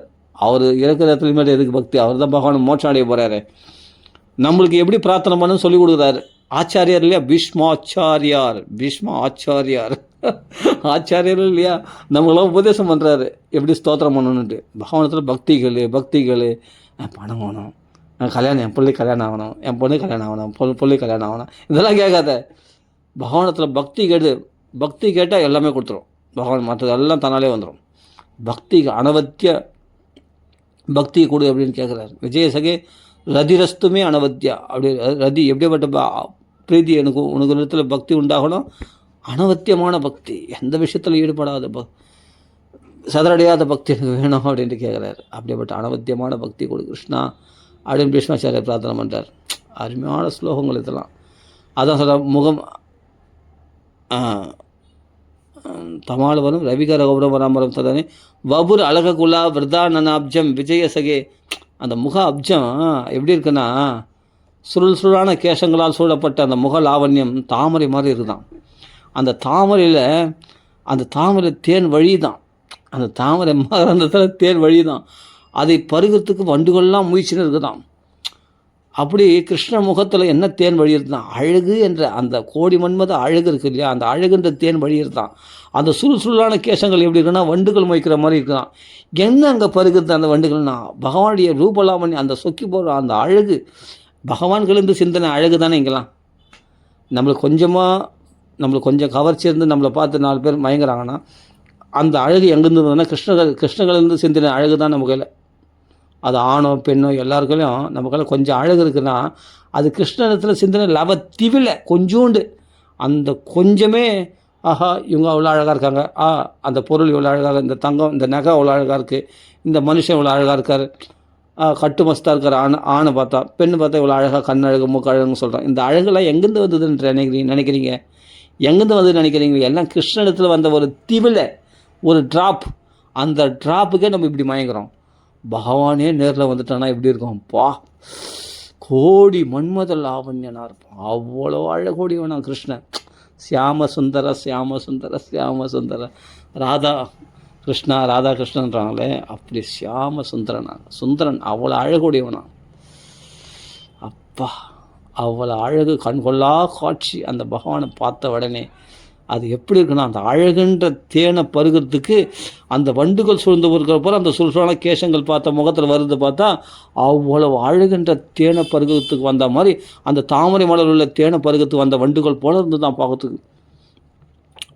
அழக குலா விரதா நனாப்ஜம். அப்ஜம்னா மலர். இது இங்கே பருகுன்றதுலாம் இங்கே வரல. இன்னொரு இடத்துல இதே மாதிரி பகவானுடைய முகலாவண்யத்தை வர்ணிக்கும் போது இது 10ஆம் ஸ்கந்தத்தில். அப்போ இந்த சுல்சோன கேசங்கள் எப்படி இருந்ததுன்னா தேன் வண்டுகள் மொய்க்கிற மாதிரி இருந்தது அப்படின்னு சொல்லுவது, அதை நம்ம இங்கே பிரமாணமாக எடுத்துக்கணும். அதுதான் அதை இங்கே ஆட் பண்ணிக்கணும். பிரீஃபாஸ்டார் சொல்கிற இந்த அந்த முகம் அந்த தாமரையை உள்ள தேனை, அழகின்ற தேனை பருகக்கூடிய அந்த சொல்கிற கேசங்கள் இருந்தது, வண்டுகள் போல் இருந்ததுன்னு சொல்கிறேன் இல்லையா. இதே வர்ணனை 10ஆம் ஸ்கந்தத்தில் வருது. அந்த இடத்துல அந்த சுறுசுறான கேசங்களை வண்டுகளாகவும் பகவானுடைய முகம் என்ற அழகின்ற தேனை பருகுவதாகவும் அங்கே வர்ணிக்கப்படுகிறது. அதுதான் இங்கே பிரமாணமாக எடுத்துக்கணும். அப்படி புரிஞ்சிக்கணும். அப்படி பல பிரமாணங்கள் பாகவத்தில் அங்கங்கே கிடைக்கும். அதெல்லாம் எடுத்து ஒன்றா சேர்த்து பாகவத்துக்கு வியாக்கியானம் பாகவத்திலே இருக்குது. பீஷ்மசுத்திக்கு வியாக்கியானம் 10ஆம் ஸ்கந்தத்தில் இருக்குது. இந்த முக லாவண்யத்தில் அந்த சுறுசுறான கேசங்கள் வண்டுகள் போல் இருந்ததுன்றது எங்கே வருதுன்னா 10ஆம் ஸ்கந்தத்தில் வருது. அந்த ரூப லாவண்யம் அதை தான் இங்கே பிரமாணமாக எடுத்தது இந்த வர்ணிச்சு நாம் இப்போ பாகவதம் பூரா படித்தா தானே இதெல்லாம் தெரியும். அங்கே இங்கே முன்ன பெண்ணை இங்கே எடுத்து வியாக்கியானம் பண்ணால் தான் ரொம்ப சுவையாக இருக்கும். அவ்வளவு அழகாக இந்த ஸ்லோகமே அவ்வளோ சுவையானது தான். இது இன்னும் கொஞ்சம் மெருகேற்றுற மாதிரி அந்த 10ஆம் ஸ்கந்தத்தில் உள்ள அந்த வர்ணனையை நம்ம இங்கே எடுத்துக்கணும் பிரமாணமாக. அவ்வளோ அழகாக பகவானுடைய அழகு அது எப்படி தான் இருக்கும். கிருஷ்ணா ஒரு தடவை அந்த ரூபத்தை காட்ட ஸ்னிக்த பிராவருட் கணசியாமம் சர்வ சௌந்தர்ய சங்கிரகம். இது எங்கே இருந்து எடுத்தேன்னா 6ஆம் ஸ்கந்தத்தில் வருது. இல்லை 4ஆம் ஸ்கந்தத்தில் வருது, ருத்ரகீதத்தில் வருது. சிவபெருமான் சொல்லக்கூடிய ஸ்தோத்திரம் இது. அப்போ இதையும் நம்ம சேர்த்துக்கணும். அப்படின்னா சர்வ சௌந்தர்ய சங்கிரகம் மொத்த அழகு, அதான் சொல்கிறேன், மொத்த அழகத்தின் வடிவமாக இருப்பானா கிருஷ்ணன். ஆனால் பிரியமே வடிவமானவன், எல்லாத்துலேயும் பிரேமையே வடிவமானவன். கருணைனா அப்படியேப்பட்ட கருணாளன். அப்படிப்பட்ட கம்பா தயாலும் சொல்லணும். அவனை விட தயாளு யார்? அவனுடைய கிருபாலு யார்? அவனுடைய கருணாத்மா யார்? அவ்வளவு கருணை உடையவன், அவ்வளோ அழகுடையவன், எல்லாத்துலேயும் பரிபூர்ணமானவன். அதனால தான் அந்த 6 ஐஸ்வர்யங்களும் பரிபூர்ணமாக இருந்ததால் தான் அவனுக்கு பகவான்னு பேர். கிருஷ்ணஸ்து பகவான் ஸ்வயம்னு சொல்கிறோம். அவ்வளோ அழகு, அவ்வளோ அறிவு, அப்படிப்பட்ட பராக்கிரமம், பலம் எல்லாம் பரிபூர்ணமாக இருக்கிறதுனால தான் அப்படி எல்லாருக்கும் கவர்ச்சியாக இருக்கிறானா பகவான். எல்லாருக்கும் பிடிச்சமானவன் கவர்ச்சியாக இருக்கிறானா. இந்த ஸ்வரூபத்தில் லயிச்சு போயிட்டா அப்போ கிருஷ்ண பிரியம் சகல கல்மஷனாசம், எல்லா கல்மஷனும் தொடச்செடுக்கப்படும். இந்த கிருஷ்ணத்தில் பிரியம் உண்டாயிடுச்சுன்னா அப்படி சொல்லப்படுகிறது. அப்படியேப்பட்ட அழகுடையவன். அதான் இங்கே சொல்கிற திரிபுவன கமனம் தம அலவர்ணம் ரவி கர கௌர வராம்பரம் ததானே வபர் அழக குலா விரதா நனாப்ஜம் விஜய சகேர் அதிரஸ்து. அப்படியேப்பட்ட கிருஷ்ண பக்தி எனக்கு உண்டாக வேண்டும், எல்லாருக்கும் உண்டாக வேண்டும். அனவத்தியா போதுமா? இன்னும் அடுத்த ஸ்லோகம் இது துரக ரஜோ விதுமுறை டைம் ஆச்சு தெரியல. ஆஹா 1.5 மணி நேரம் ஆகிடுச்சு. போதும். இது மாதிரி ஒவ்வொரு ஸ்லோகத்துக்கும் வியாக்கியானம் பண்ணால் ஆடேங்கப்பா அப்படியே ருசித்து அனுபவிக்கிறதுக்கு அப்படிப்பட்ட கிரந்தம் பாகவதம் இருக்க நமக்கு என்னங்க கவலை. கிருஷ்ணன் உள்ளே வந்துட்டான் பாருங்கள். எத்தனை இடத்துக்கு போயிட்டு வந்துட்டோம். நம்ம இப்போ பிரம்மலோகத்துக்கு போயிட்டு வந்துட்டோமா, மகாகாலபுரம் வைகுண்டத்துக்கு போயிட்டு வந்துட்டோமா, நம்ம கைலாசத்துக்கு போயிட்டு வந்துட்டோமா, சிவனம் பார்வதி பேசுகிற சம்பாஷணைகளும் நம்ம நுழைஞ்சி வந்துட்டோமா, இந்திராணிகளை போயிட்டு வந்துட்டோம். என்ன இந்திராணி எங்கே இருக்கிறாங்க? சொர்க்கலோகத்துக்கு போயிட்டு வந்துட்டோம், இந்திராணிகளையும் போயிட்டு வந்துட்டோம், அவ்வளோ தொழில் போயிட்டு வந்தாச்சு. வருண லோகத்துக்கு போயிட்டு வந்துட்டோம், அக்னி லோகத்துக்கு போயிட்டு வந்துட்டோம், யமதர்மராஜத்துக்கு போயிட்டு வந்தாச்சு. ஆனால் யமதர்மராஜா கிருஷ்ணனோடு போனோம் நம்ம. அதனால் யமதர்மராஜா வரவேற்பார் நம்மளை. யமதர்மராஜா தர்மராஜா, அதனால் நம்மளுக்கு ஆசீர்வாதம் தான் பண்ணார் பரம பாகவத்தில் வர. அப்புறம் நம்ம பிரம்மலோகத்துக்கு போயிட்டு வந்தாச்சு. அந்த கோபர்கள் மெயினாக பிருந்தாவனத்துக்கு போயிட்டு வந்தாச்சு. கோபர்கள்லாம் கோபிகள்லாம் மயங்கின அந்த ரூபத்தை வரச்சு. துவாரகைக்கு போயிட்டு வந்தாச்சு. நம்ம இப்போது துவாரகையில் ஒரு நிமிஷத்தில் எவ்வளோ தொலைவு போயிட்டு வந்துட்டோம். இந்த 1 ஹவரில் 8 இடத்துக்கு போயிட்டு வந்துடும் பாருங்க. துவாரகைக்கு போயிட்டு வந்துட்டோம். துவாரகையில் பகவான் வந்து அந்த ருக்மணி, அவங்க சத்தியபாமா, அவங்களாம் அந்தரங்கத்தில் கிருஷ்ணன் எப்படி தியானம் பண்ணுறாங்க, அதெல்லாம் நம்ம பார்த்துட்டோம். இப்போ இவ்வளோ விஷயங்களை பார்த்துட்டோம். இப்போ இத்தனை இடத்துக்கு நம்ம போயிட்டு வந்தாச்சு. நம்ம தெரியுமா, இதெல்லாம் வந்து நம்ம காசு செலவு பண்ணால் போக முடியுமா? இது போல் உபன்யாசங்கள் கேட்டால் தான் போக முடியும். அப்படியேப்பட்ட இது. இப்போ கரபாச்சன் இந்த ஹரி வாச்சன் பட்சம் இல்லையா. இப்போது 3 லோக ஐஸ்வர்யம் கொட்டி கொடுத்தாலும் அந்த கிருஷ்ணனை விட்டு ஒரு நிமிஷம் கூட பிரிஞ்சிருக்க மாட்டாங்க. அவர்கள் தான் வைஷ்ணவர்களுக்கு முதன்மையானவர்கள் அப்படின்னு சொன்னோம். இப்போ தான் வச்சு நம்ம அந்த ஜனக மகாராஜா தானே இது கேள்வி கேட்குறாரு. அப்படிப்பட்ட இப்போ மிதுலைக்கு போயிட்டு வந்தாச்சு. இப்போ நம்ம ஆமாம் சீதையுடைய அப்பா கேள்வி கேட்டதுக்கு ஹரின்ற நவயோகி சம்வாதத்தில் ஹரின்ற மகாத்மா சொன்ன விஷயத்தையும் நம்ம பார்த்துட்டு வந்துட்டோம். இது மாதிரி நம்ம போயிட்டு வந்தாச்சு. யமலோகத்துக்கு போனோம், ஆனால் வைஷ்ணவர்களாக போனோம். போய் நம்ம கிருஷ்ண பக்தியில் தலைச்சோம். அங்கே சாந்திமணி முனிவருடைய பிள்ளையை அழைச்சிட்டு வந்தார் பகவான். அது மாதிரி நம்மளை மரணத்திலேருந்து பகவான் நம்மளை காப்பாற்றுவார்னு அர்த்தம். புரிஞ்சுக்கணும். அப்புறம் கிருஷ்ண பக்தியில் தலை வைக்க போகிறோம். இப்போ குருஷேத்திரத்துக்கும் போயிட்டோம். பீஷ்மாச்சாரிய ஸ்துதிகளை கேட்டோம் இல்லையா, குருஷேத்திரத்துக்கு போயிட்டோம். ரிஷிகள்லாம் பார்த்துட்டோம், தேவ ரிஷிகள், பிரம்ம ரிஷிகள், ராஜ ரிஷிகள்லாம் பார்த்தோம். அவ்வளோ ரிஷிகள் சூழ்ந்திருக்கு. அப்போ ராஜசூய வேள்வி இந்திரவஸ்தத்துக்கும் போயிட்டோம். நம்ம இப்போ இந்திரவஸ்துனா ராஜசூய வேள்வி அதையும் நம்ம பார்த்துட்டோம் இந்த உபன்யாசத்தில். அப்போ அங்கேயும் போயிட்டோம். அங்கே போய் என்னன்னா ரிஷிகளுடைய அந்த கண்கொள்ளா காட்சி, ஆஹா. அப்போ பகவான் அக்கர பூஜை எடுத்ததையும் பார்த்தாச்சு. எல்லாரையும் பார்த்துறாங்க. அர்ஜுனை பார்த்தோம், நம்ம தர்மபுத்திர பார்த்தோம். எல்லாம் இந்த கதையில் தான் பார்க்க முடியும். எல்லாம் நேரில் பார்த்த மாதிரி பார்த்தாச்சு. பிரகலாதனும் போய் போய் போய் பார்த்தாச்சு. அகோபில மடத்துக்கு போயிட்டு வந்தாச்சு. இப்போது பிரகலாதனையும் பார்த்தாச்சு, நரசிம்மாவதாரத்தையும் பார்த்தாச்சு. எவ்வளோ விஷயங்கள் ஒரு உபன்யாசம் கேட்கும்போது எவ்வளோ விஷயங்கள் நம்ம அனுபவிக்கிறோம் பாருங்கள். இதெல்லாம் நம்ம மனசுக்குள்ளே ஃப்ளாஷ் ஆகும் அப்படின்னு. அப்போது துருவனையும் பார்த்தாச்சு. எத்குருபாது துருவாயும் சகல குசல பார்த்தோம். எல்லா நன்மைகளுக்கும் இருப்பிடமாக நாரதரையும் நாம் சந்திச்சாச்சு. நாரதரி அனுகிரகத்தையும் பெற்றாச்சு, பிரம்மதேவருடைய அனுகிரகத்தையும் பெற்றாச்சு, சிவன் பார்வதி அனுகிரகம் பெற்றாச்சு. அப்பா, நாராயண மகாலட்சுமியுடைய அனுகிரகம் பெற்றாச்சு, ராதை கிருஷ்ணனுடைய அனுகிரகம் பெற்றாச்சு, சீதாராமனுடைய அனுகிரகம் பெற்றாச்சு. ராமலோகத்துக்கு போயிட்டோம், மகாகாலபுரத்துக்கே போயிட்டு வந்துட்டோம், ராமலோகத்துக்கு அயோத்திய தாமத்துக்கு போயிட்டு வந்துட்டோம், சாந்தானி வைகுலத்துக்கு போயிட்டு வந்துட்டோம். இத்தனை இடத்துக்கு நம்ம போயிட்டு வந்துட்டோம் இந்த கதையினால். அப்போ பாருங்கள், இதெல்லாம் அப்போ ஒரு நிமிஷத்தில், சாரி இந்த 1 ஹவரில் 1.5 ஹவரில் எல்லா இடத்துக்கும் சுற்றிட்டு வந்துட்டோம். சந்தோஷமாக இருக்குது. இவரை நம்ம மனசு எங்கே இருந்தது? பூலோகத்தில் இருந்த உடல் தான் பூலோகத்தில் இருந்தது. நம்ம மனசெல்லாம் வைகுண்ட சௌக்கியத்தை சதா வைகுண்ட நிலையா ஹரிகீர்த்தன தத்பராக லீலாமிருத ரசோன்மத்தாக கதா மாத்திரைக ஜீவினஹா. ஆஹா, இந்த கதையை மாத்திரத்தில் இருந்தால் நம்ம ஜீவிச்சிடலாமா, இந்த உலகெல்லாம் போயிட்டு வந்துடலாமா. அப்பா, சதா வைகுண்ட நிலையத்தில் நம்ம வாசம் பண்ணுறோமா நம்ம. எதனால்? ஹரிகீர்த்தனங்களை பாடுறதுனால, பகவானுடைய புகழை பாடுறதுனால. கீர்த்தினா அவனுடைய புகழ். ஹரிகீர்த்தன தத்பராக, அதை மட்டுமே உயர்வாக கொண்டவர்களாகிய மகாத்மாக்கள் நம்ம பாடுறோம்னா நாமெல்லாம் வைகுண்ட வாசிகள் தான். இதில் சந்தேகமே கிடையாது. ஏன்னா அண்ணா சொல்கிறார், பிபந்தியே பகவத ஆத்மன சதாம் கதாமிருதம் ஸ்ரவண புடேஷ சம்பிரதம் புனந்திதே விஷய விதூஷிதாசையும் பிரஜந்தி தத் சரண சரோருகாந்திகம். சரண கமலங்களும் போகிறோம் இல்லை, போயிட்டோமா நாமலாம் சரண கமலங்களில் தான். அதனால தான் இவ்வளோ சௌக்கியத்தை இந்த வைகுண்ட சௌக்கியத்தை அனுபவிக்கிறோம் நாம் இந்த பாகவத கதையினால் அப்படின்ட்டு அண்ணா சொல்லுவார் ரொம்ப அற்புதமாக. சரி, இத்தனை நம்ம பூர்த்தி பண்ணிப்போம். ஏதோ பகவத் அனுபவம், ஏதோ கிருஷ்ண குணங்கள் ஏதோ அனுபவிக்கணும்னு தோணுச்சு, அனுபவிச்சிட்டோம். அதனால் யதார்த்தமாக பகவானுடைய அனுக்கிரகம் பெற்றால் தான், திடீர்னு ஒரு ஸ்புரிக்க வச்சா தான் நம்ம இதெல்லாம் அனுபவிக்க முடியும். நாமளாக சாதனைகளில் பண்ணி அனுபவிக்க நினச்சா முடியாது. பகவான் அனுக்கிரகம் இருந்தால் தான் நடக்கும். சரி, அனுபவிச்சேன். ராம ராம ராம ராம ராம ராம. ஆஞ்சநேய சுவாமிக்கு ஜெய், சகல சாதுமல்லிக்கு ஜெய், பிரம்மஸ்ரீ சுந்தரகுமார் சுவாமிக்கு ஜெய், ஸ்ரீ பிரேமிகிரி சத்குரு மகாராஜுக்கு ஜெய். ராம ராம ராம ராம ராம ராம ராம ராம. மகான்கள் அனுகிரகம் இருந்தாலே கிடைச்சிடும். கிருஷ்ணா ராமா வாசுதேவா ராம ராம ராம ராம ராம ராம ராம ராம.